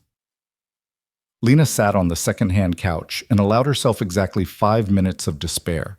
5 minutes to feel the full weight of her situation, to acknowledge how close she was to complete collapse, to rage silently at the unfairness of it all. Then she pulled out Daniel's money, counted it carefully, and began making a plan. Rent first. That was non-negotiable. $1,200 would cover this month and buy her breathing room. Utilities next. Another $200 to catch up and stay current. That left $600 for food, gas, and Emma's preschool through the end of the month. It was enough. Barely. If she was careful, if nothing else went wrong, if she found a job immediately. Lena opened her laptop and spent the next 3 hours applying for positions. Waitressing, retail, reception, anything that offered immediate hire and didn't require a degree she didn't have. She tailored each resume, wrote personalized cover letters, and sent applications into the void, knowing most would never receive a response. At midnight, her phone buzzed. Unknown number. Her heart jumped before logic intervened. Daniel would be in transit still, or briefing, or dealing with whatever classified emergency had called him back. It wouldn't be him. She answered anyway. "Hello? Lena, it's Marcus." Emma's father. The man who'd walked away before Emma was born and hadn't looked back. Lena's entire body went rigid. What do you want? I heard about your mom. I'm sorry. You heard? Lena's voice was flat. From who? Facebook. Someone posted about the funeral. And it took you 3 weeks to call. I've been busy. Look, I'm not trying to start a fight. I just wanted to check in. Check in? Lena laughed, the sound hollow. You've ignored every message I've sent for 5 years. You've never met your daughter. You've never paid a cent in support. But now you want to check in? Lena, do you even know her name? Without looking it up, do you know your daughter's name? Silence. That's what I thought. Lena's hand trembled around the phone. Don't call again, Marcus. You made your choice a long time ago. Live with it. She hung up before he could respond and sat there shaking, adrenaline flooding her system. 5 years. 5 years of doing this alone, and he had the audacity to call now, when she was already at her breaking point, to salve his own conscience. The phone buzzed again. Marcus. Lena blocked the number and threw the phone across the room. It landed on the couch, undamaged, and immediately buzzed again. A different number this time. She retrieved it warily, half expecting another ghost from her past, but the area code was DC. Hello? Lena, it's Daniel. His voice, rough with exhaustion, but unmistakably his, sent a wave of relief through her so intense she had to sit down. Daniel, hi. I wasn't expecting to hear from you so soon. I'm at the Pentagon, just finished the first round of briefings. I've got maybe 10 minutes before the next one starts. He paused. I wanted to make sure you got home safe. We did, just a few hours ago. Emma's asleep. Good, that's good. Another pause, longer this time. How are you holding up? The question, simple and genuine, broke something loose in Lena's chest. Honestly, I don't know. I'm home, which is good, but everything waiting for me here is overwhelming. Bills, job hunting, my landlord threatening eviction, and she stopped, unsure if she should mention Marcus. And what? Emma's father called, out of nowhere, after 5 years of silence, wanted to check in. Daniel's voice hardened. What did you tell him? To never call again. Good. The fierce protectiveness in that single word made Lena smile despite everything. You sound like you're ready to fight him. I don't fight people who abandon their kids. I just make sure they understand the consequences of trying to come back. He won't. Marcus is many things, but persistent isn't one of them. Still, if he becomes a problem, you tell me. What are you going to do from DC? Glare at him through the phone? If necessary. A hint of humor crept into Daniel's tone. I'm very good at intimidating glares. It's in my officer training. Lena laughed, surprised by how good it felt. I'll keep that in mind. Someone spoke in the background on Daniel's end, words Lena couldn't make out. Daniel's response was muffled, like he'd covered the phone. Then he was back. I have to go. They're calling me into the next briefing. But Lena? Yeah? I meant what I said this morning, about calling, about trying. This isn't just crisis adrenaline talking. How do you know? You've been in crisis mode since we met. Because I've been in crisis mode my entire career, and I've never once wanted to call someone at midnight just to hear their voice. The admission hung between them, vulnerable and real. Call when you can, Lena said softly. I'll answer. I will. Take care of yourself. You too. And Daniel, be safe, whatever you're dealing with over there. I'll do my best. The line went dead and Lena sat in the quiet of her apartment, phone clutched in her hand, feeling something she hadn't felt in a very long time. Hope. The next 3 weeks unfolded in a blur of grinding necessity.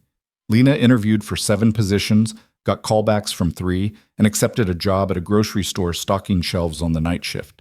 It paid slightly more than the diner and offered benefits after 90 days, but it meant working 10 p.m. to 6 a.m., which meant sleeping while Emma was at preschool and scrambling for childcare coverage when Emma wasn't. She found a neighbor, Mrs. Chen, a retired teacher in her 70s, who agreed to watch Emma overnight for a reduced rate. It wasn't ideal. Lena hated not being there when Emma went to bed, hated missing breakfast, hated the exhaustion that made her feel like a ghost in her own life. But it was survival, and survival was all that mattered. Daniel called every few days, always brief, always at odd hours.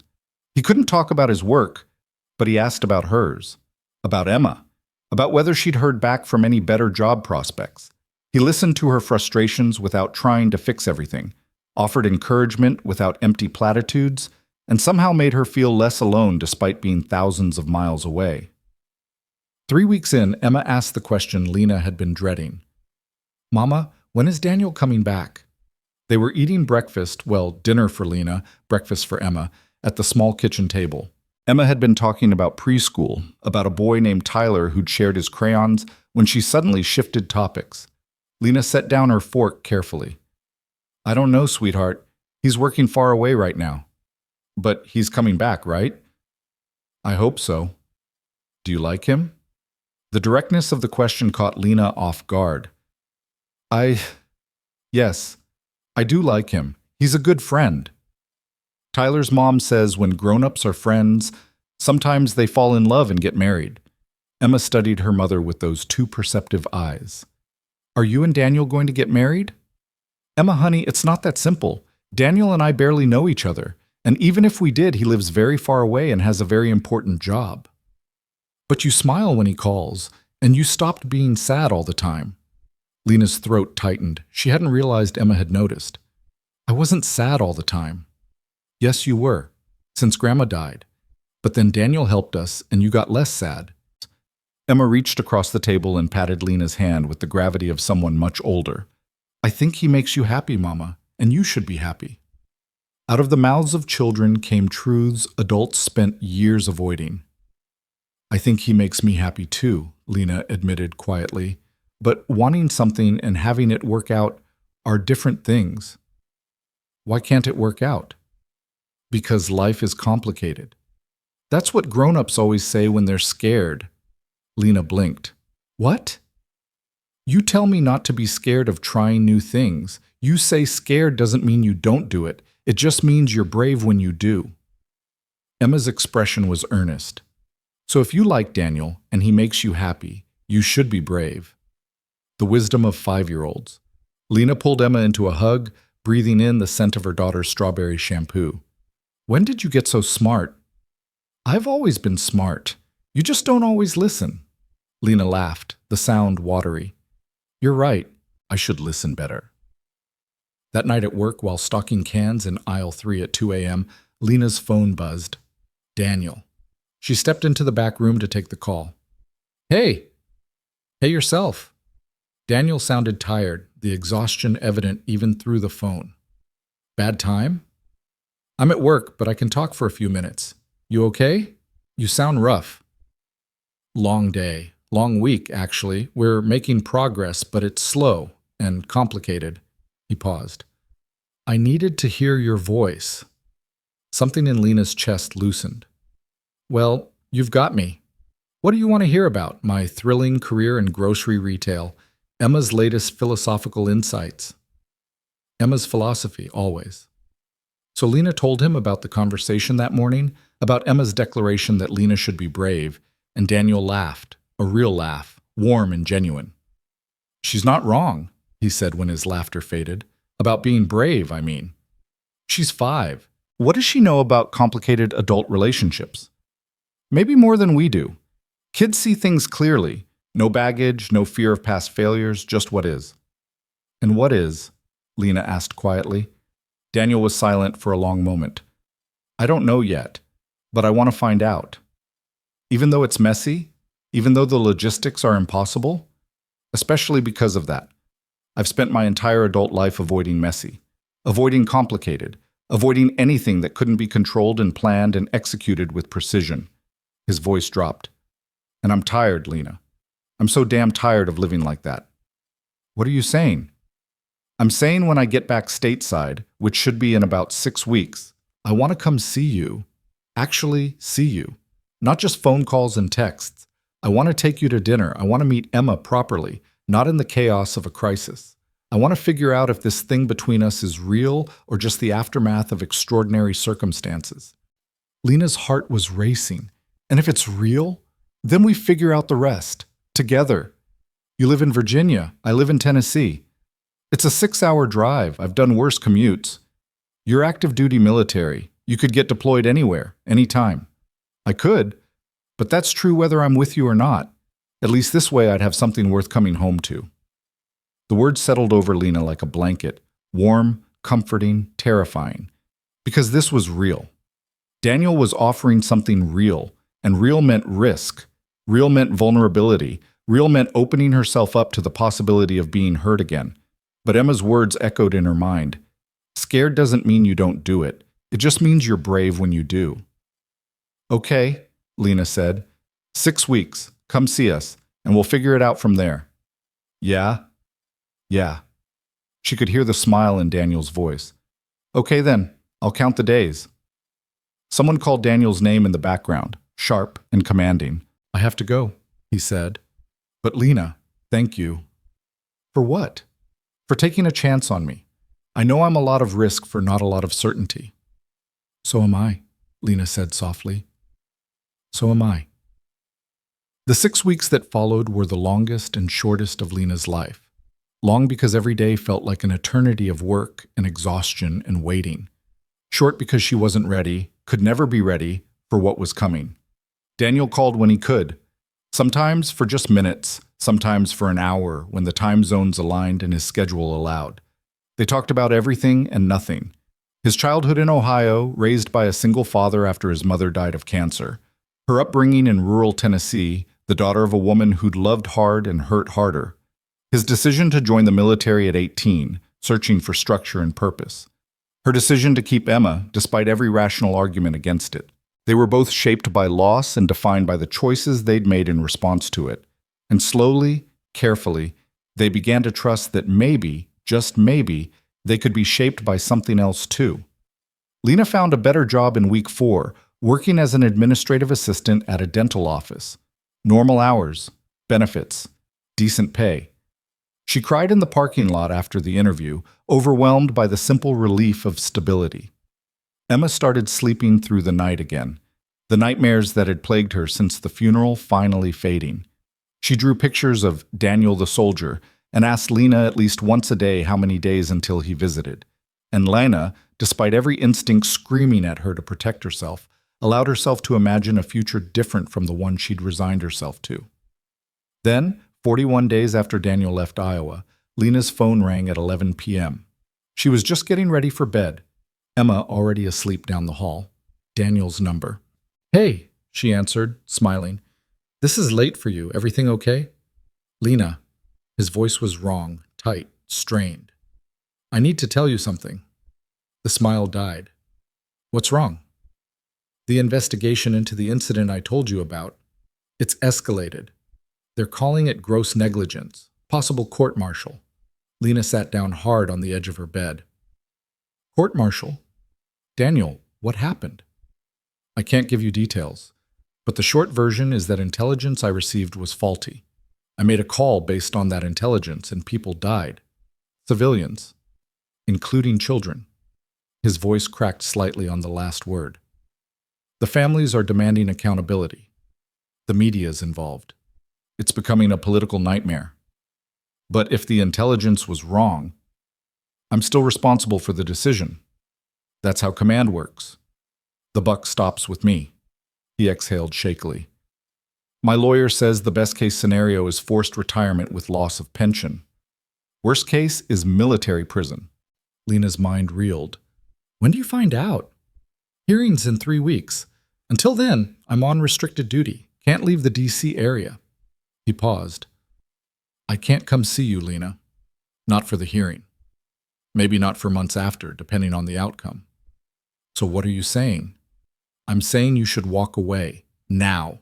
Before this gets worse. Before my career implosion drags you down too. You're pushing me away. I'm trying to protect you. I don't need protection, Daniel. I need honesty. Do you want to walk away? Yes or no? Silence stretched between them. No, he said finally, the word raw. I don't want to walk away, but I don't know what I'm going to be on the other side of this. I might be unemployed. I might be unemployable. I might be a convicted criminal. And you've got Emma to think about. You can't tie yourself to someone who might not have a future. Everyone's future is uncertain, Lena said firmly. You think my life is stable? I'm one emergency away from eviction. I'm working a job I got 3 weeks ago. Emma's father is absent and my mother's dead, and I'm terrified every single day that I'm going to screw this up and damage my kid beyond repair. But I show up anyway, because that's what you do when you care about something. Lena, no, you listen. You told me you wanted to try. You said you were tired of running, but the first real test comes and you're ready to bail? To make my decisions for me? That's not protection, Daniel. That's cowardice. The words were harsh, but they needed to be said. Daniel's breath hitched. You're right. You're absolutely right. I'm sorry. I don't want your apology. I want your honesty. Are you in this or not? I'm in. I'm so far in I can't see the surface anymore. His voice steadied. But I'm scared, Lena. I'm terrified of failing you the way I've failed everyone else. Then don't fail me. Choose differently. Stay. Even if it gets ugly? Especially if it gets ugly, that's when it matters most. She heard him exhale, long and shaky. I don't deserve you. Probably not. But you're stuck with me anyway. A sound that might have been a laugh or a sob. Okay, I'll stay. I'll fight this, and when it's over, whatever the outcome, I'll come see you, I promise. I'm going to hold you to that. I hope you do. They talked for another hour until Daniel's exhaustion was so evident he was slurring words. Lena made him promise to sleep, to eat, to take care of himself. He made her promise to keep him updated on job interviews and Emma's latest pronouncements and anything else that made her life feel normal. When they finally hung up, Lena sat in the dark of her bedroom and allowed herself to acknowledge the truth she'd been avoiding. She was falling in love with Daniel Cross. Maybe had been since the moment he'd stood up for her on that plane. Maybe the moment he'd held her hand through the turbulence. Maybe the moment he'd looked at Emma with genuine warmth instead of obligatory tolerance. It didn't matter when. What mattered was that it was happening, despite every logical reason it shouldn't, despite all the obstacles, despite the very real possibility that it could end in heartbreak. Emma's voice echoed in her mind. You should be brave, Mama. So Lena would be brave. She'd hold on through the uncertainty. She'd believe in the possibility of something better. She'd choose hope over fear. Because Daniel had shown her that sometimes the right person appears at exactly the wrong time. And sometimes, if you're willing to fight for it, wrong timing becomes perfect timing. She just had to trust that Daniel would fight too. 3 weeks later, on a Tuesday afternoon, Lena's phone rang. Daniel. She answered on the first ring. Well? Honorable discharge. No court-martial, no prison time. His voice was thick with emotion. But my career's over. 15 years gone. They're forcing me into early retirement. Are you okay? I don't know. Ask me in a week. He paused. But Lena, I'm free. Effective immediately. No more active duty, no more deployments, no more following orders I don't believe in. Lena's heart was pounding. So what are you going to do? I'm going to pack up my apartment. I'm going to put my things in storage, and I'm going to drive to Tennessee to see a woman who's been patient enough to wait for a broken soldier to get his act together. When? I'm leaving tomorrow morning. I'll be there by dinner. Lena closed her eyes, letting relief wash over her. We'll be here. Lena? Yeah? I'm done running. Whatever happens next, whatever we are or become, I'm all in. No more hesitation. No more half measures, just me showing up for as long as you'll have me. The words she'd needed to hear since the moment he'd left Iowa. The promise she'd been afraid to believe in. Then come home, Daniel, she said softly. Come home and let's figure out the rest together. I'm already on my way. Lena spent the next 24 hours in a state of controlled chaos. She cleaned the apartment with manic energy, scrubbing surfaces that were already clean, rearranging furniture that didn't need rearranging, trying to make their small 2-bedroom unit look like something more than what it was, a place where someone was barely holding on. Emma watched her mother's frenzy with the bemused patience of a child who'd learned to ride out her mother's moods. Mama, why are you cleaning the ceiling fan? Because Daniel's coming tomorrow and I want everything to be nice. Daniel doesn't care about ceiling fans. How do you know what Daniel cares about? Emma shrugged, hugging Captain Snuggles. Because he cares about people, not things. That's what makes him different. The simple clarity of the observation stopped Lena mid-scrub. She climbed down from the step stool and sat beside her daughter on the couch. You're right. I'm being silly, aren't I? A little bit. Emma patted her mother's knee consolingly. But it's okay. You're nervous because you like him. When did you become so wise? I've always been wise. You're just noticing now. Lena pulled Emma into a hug, breathing in the scent of her daughter's hair, grounding herself in what actually mattered. Not clean ceiling fans or perfectly arranged furniture. Just being ready, emotionally, honestly ready, for whatever came next. That night, after Emma was asleep, Lena stood in front of her bathroom mirror and took stock. Dark circles still shadowed her eyes despite better sleep. Her clothes were worn but clean. Her hair needed a cut she couldn't afford. She looked exactly like what she was. A woman who'd been fighting for survival and was just beginning to believe she might win. Would that be enough for Daniel? A man who'd lived a life of precision and order and accomplishment, now coming to her world of constant improvisation and barely controlled chaos? Her phone buzzed. A text from Daniel. Stopped for the night in Knoxville, about 2 hours out tomorrow. Still good for dinner? Lena typed back immediately. Still good. Drive safe. I will. Can't wait to see you both. 3 simple words that sent her heart racing. Can't wait. Like he'd been counting down the hours just as she had. Like this mattered to him as much as it did to her. Lena set her phone down and met her own gaze in the mirror. You can do this, she told her reflection. You can let someone in. You can be brave. The words felt like armor. Daniel's car pulled into the parking lot at 5:47 p.m. the next day. Lena knew because she'd been watching from the window for the past 30 minutes. Emma pressed against the glass beside her. When the dark blue sedan appeared, Emma shrieked with excitement. He's here! Mama, he's here! I see him, baby. Let's give him a second to park before we... But Emma was already running for the door, flinging it open and racing down the stairs. Lena followed more slowly, her heart in her throat, watching as Daniel emerged from the car. He looked different. Civilian clothes, jeans and a simple gray Henley. No uniform, no medals, no visible markers of who he'd been. Just a man who looked tired and uncertain and impossibly relieved when Emma launched herself at him. Daniel, you came back! He caught her easily, lifting her up, and the smile that crossed his face was unguarded in a way Lena had never seen. Of course I came back. I promised, didn't I? Promises are important. They are. Very important. Daniel's eyes lifted from Emma to find Lena standing at the bottom of the stairs, and everything else fell away. The parking lot, the other residents, the whole world. Just the two of them, looking at each other across 10 feet of cracked asphalt, seeing each other fully for the first time without crisis or distance between them. Daniel set Emma down gently. Hey. Hey yourself. Lena's voice came out softer than she intended. How was the drive? Long. Good. Gave me time to think. He took a step forward, then stopped, suddenly awkward. Is it okay if can I hug you? The question, so careful and respectful, dissolved the last of Lena's nervousness. She closed the distance between them and stepped into his arms, and it felt like coming home. He smelled like coffee and highway air and something distinctly him, and when his arms came around her, solid and sure, something in Lena's chest unlocked.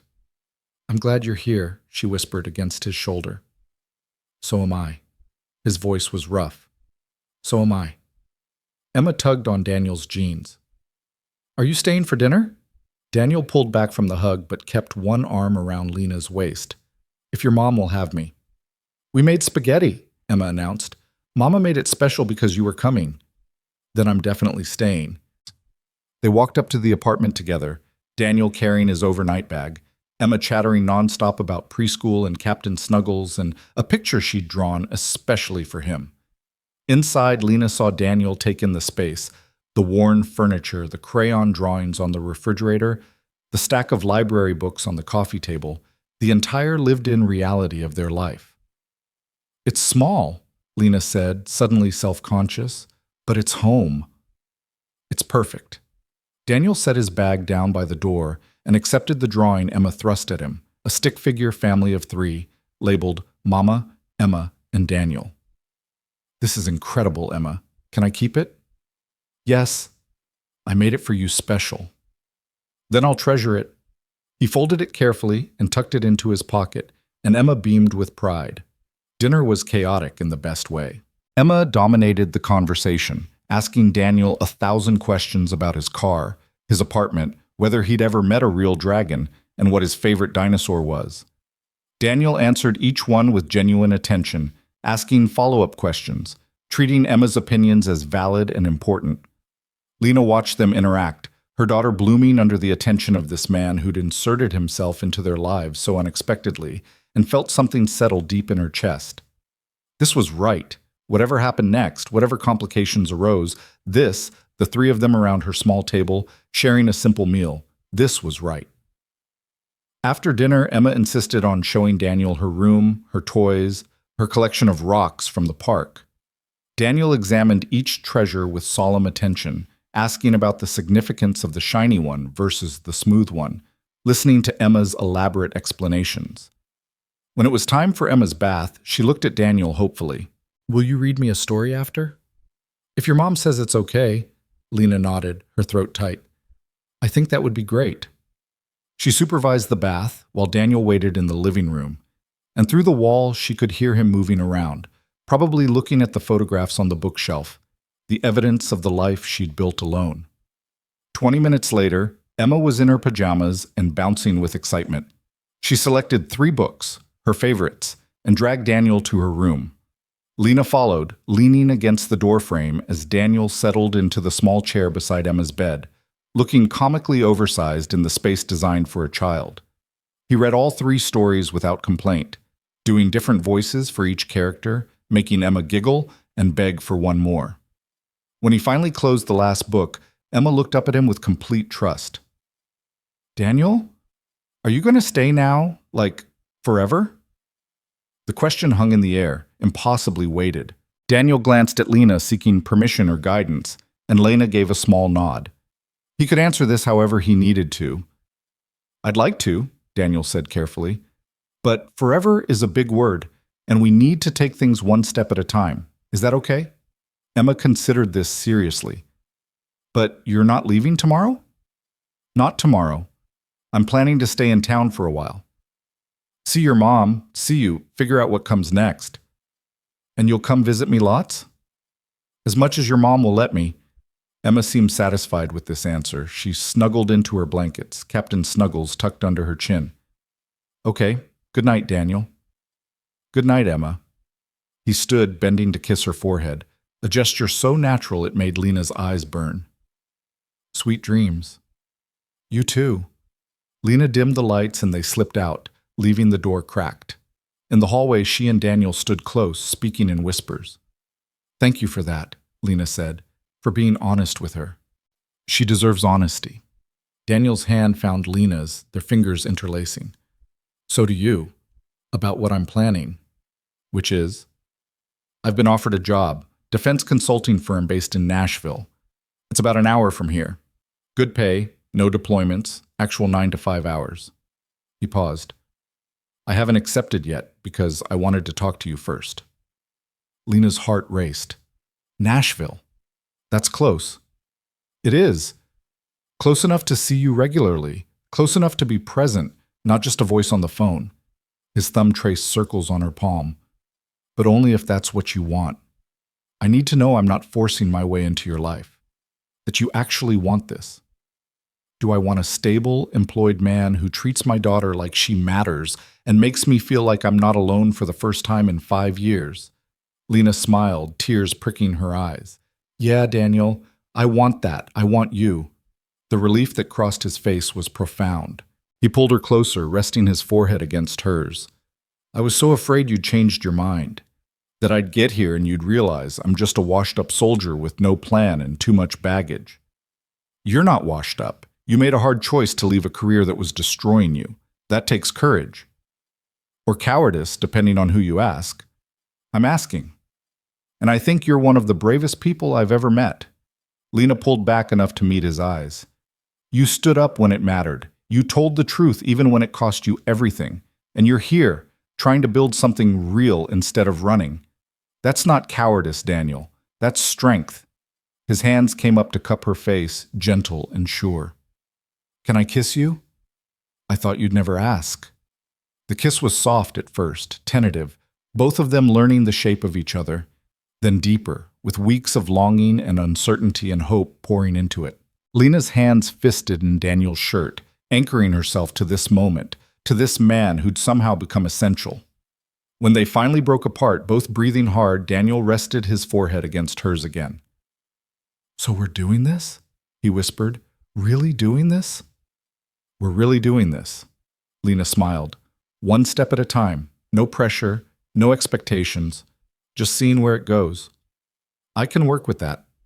They moved to the couch, sitting close, and talked for hours. About the job in Nashville, Daniel had already signed the lease on an apartment, pending Lena's approval of the whole plan. About his severance package from the Air Force, which would keep him stable while he transitioned. About Lena's work at the dental office, her hopes of eventually getting certification as a dental hygienist. About Emma's preschool, her intelligence, her perceptiveness. About the future they might build together, carefully and intentionally. I want to do this right, Daniel said at one point. I want to date you properly, take you to dinner, meet your friends, be part of your world, not just show up and expect you to reorganize your life around me. I appreciate that. But Daniel, I don't have many friends. My life is pretty small. Work, Emma, survival, that's about it. Then we'll expand it, together. He squeezed her hand. I want you to have more than just survival, Lena. You deserve joy, rest, support, all of it. So do you. Then maybe we can give it to each other. The simplicity of the statement belied its weight. Two people, both broken in their own ways, choosing to build something together instead of continuing alone. It wouldn't be easy. Lena knew that.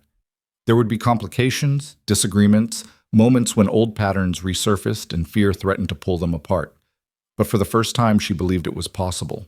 Daniel stayed until nearly midnight, reluctant to leave but respecting Lena's boundaries about moving too fast. He'd booked a hotel room nearby, planning to spend the next few days in town getting to know Lena and Emma's rhythms, proving he was serious about staying. At the door, he kissed her again, slow and sweet, and promised to return in the morning with breakfast and whatever plans Lena wanted to make. When he was gone, Lena locked the door and leaned against it, her hand pressed to her lips, feeling like a teenager after a first date. Ridiculous. She was a 32-year-old single mother with a mountain of responsibilities. But Daniel made her feel seen in a way she'd forgotten was possible. She checked on Emma, found her sleeping peacefully, and climbed into her own bed. Sleep came easier than it had in months. The next 3 weeks unfolded like a dream Lena was afraid to wake from. Daniel showed up every morning with coffee and bagels. He took Emma to the park while Lena worked. He sat with Lena while she did her budgeting, offering suggestions but never judgment. He attended one of Emma's preschool events, standing in the back with the other parents, cheering when Emma sang a song about rainbows. He became part of the fabric of their lives so naturally it was hard to remember what it had been like before. In week 2, he started the job in Nashville. The commute was manageable, an hour each way, and he fell into a routine of staying in town during the week and driving to see Lena and Emma on weekends. When he was there, he was fully present. No distractions, no half attention. Just there. In week 3, Emma asked if Daniel could be her dad. They were at the park, the 3 of them. Emma was on the swings, Daniel pushing her gently while Lena watched from a bench. The question came out of nowhere, casual and devastating. Daniel? Can you be my dad? Daniel's hand stilled on the swing. He glanced at Lena, who'd gone very still. Emma, Lena started, that's not really how it works. Why not? Emma twisted to look at them both. Tyler at school has 2 dads, and Sarah has a stepdad. Daniel could be my stepdad. Your mom and I aren't married, sweetheart, Daniel said gently. But you could get married. People do that when they love each other. Emma. Lena's voice was firmer now. That's a very big conversation for another time. But Emma's question lingered, unspoken, through the rest of the afternoon. That evening, after Emma was asleep, Daniel and Lena sat on her small balcony, the Tennessee night warm around them. "I'm sorry about earlier," Lena said. "Emma doesn't understand boundaries yet. She understands what she wants.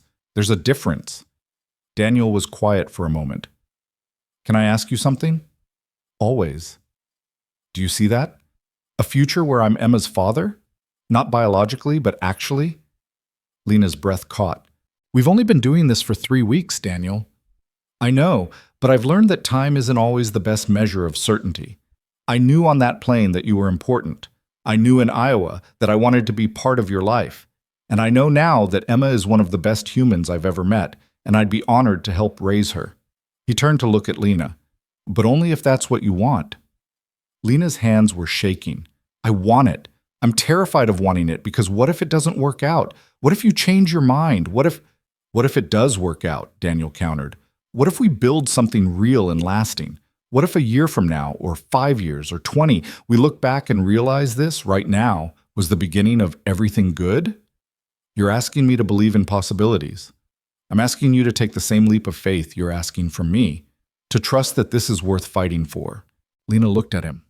This man who'd appeared at her darkest moment and refused to leave even when she'd given him every reason to. This man who'd sacrificed his career, his identity, everything he'd built, to choose a different path.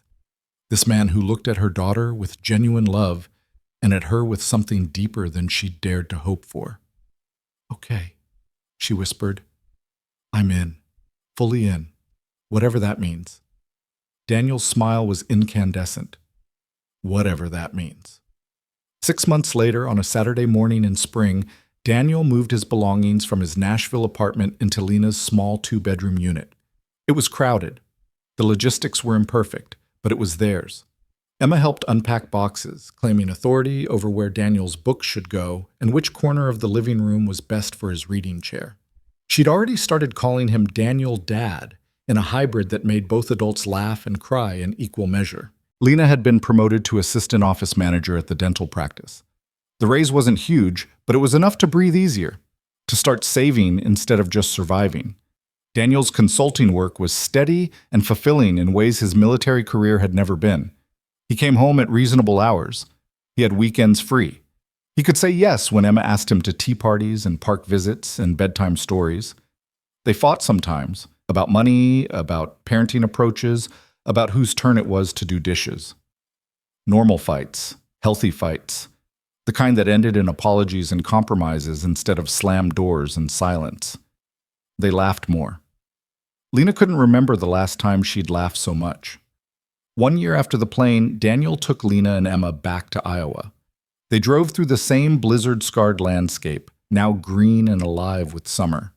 They stayed at the roadside inn, which looked less grim in daylight.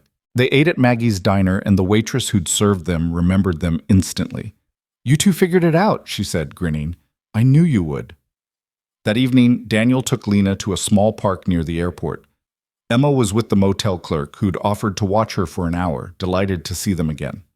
In the park, under trees that had weathered the same storm they had, Daniel got down on one knee. "I'm not good at pretty speeches," he said, "but I know this. You saved me, Lena. Not on that plane, not in that motel, but every day since. You taught me what it means to stay, to show up, to choose someone over and over again, even when it's hard, especially when it's hard." Lena was crying, not even trying to hide it. "I want to spend the rest of my life choosing you, choosing Emma, building a family that's messy and imperfect and real." He opened a small box, revealing a simple ring. "Will you marry me?" "Yes." The word came out through tears and laughter. "Yes, yes, yes." He slipped the ring on her finger and stood, pulling her into a kiss that tasted like salt and joy and promise. When they returned to the motel, Emma took one look at her mother's face and squealed. He asked. "How did you know?" Lena laughed. "Because he told me he was going to, and I said yes, he should definitely marry you." Daniel scooped Emma up. "What do you think? Should I marry your mom?" "Duh. Obviously." Emma wrapped her arms around his neck. Does this mean you're really my dad now? If you'll have me, I'll have you, forever and ever. Forever and ever, Daniel echoed, and his eyes met Lena's over Emma's head, full of everything they'd built and everything still to come. They married 6 months later in a small ceremony attended by Lena's handful of friends, Daniel's father, and half of Emma's preschool class. Emma was the flower girl, taking her duties with utmost seriousness, and when the officiant asked if anyone objected, she stood up and announced, "I don't object. I helped plan this." The reception was in the park where Daniel had proposed. Simple food, simple decorations, nothing fancy, but it was full of laughter and love and the community they'd built together. Late in the evening, as the sun set and Emma slept on a blanket nearby, Daniel pulled Lena close. "Any regrets?" he asked. "Not even one." Lena smiled up at him. "You?" "Just that I didn't find you sooner. We found each other exactly when we were supposed to. Not when it was easy, when it mattered." Daniel kissed her forehead. When it mattered. Years later, when Emma was older and asked to hear the story of how her parents met, they told her the truth. About the plane and the man who wouldn't stay silent. About the storm that grounded them. About the choice to stay instead of run. About the messy, imperfect, beautiful process of building a family from broken pieces. And Emma would listen with the same serious attention Daniel had always given her, then ask the same question every time. "So you're saying strangers can become family?"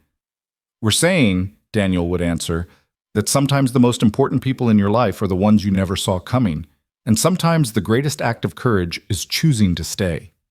Lena would add, "And sometimes the people who save you aren't the ones who pull you from danger. They're the ones who stay after the rescue is over."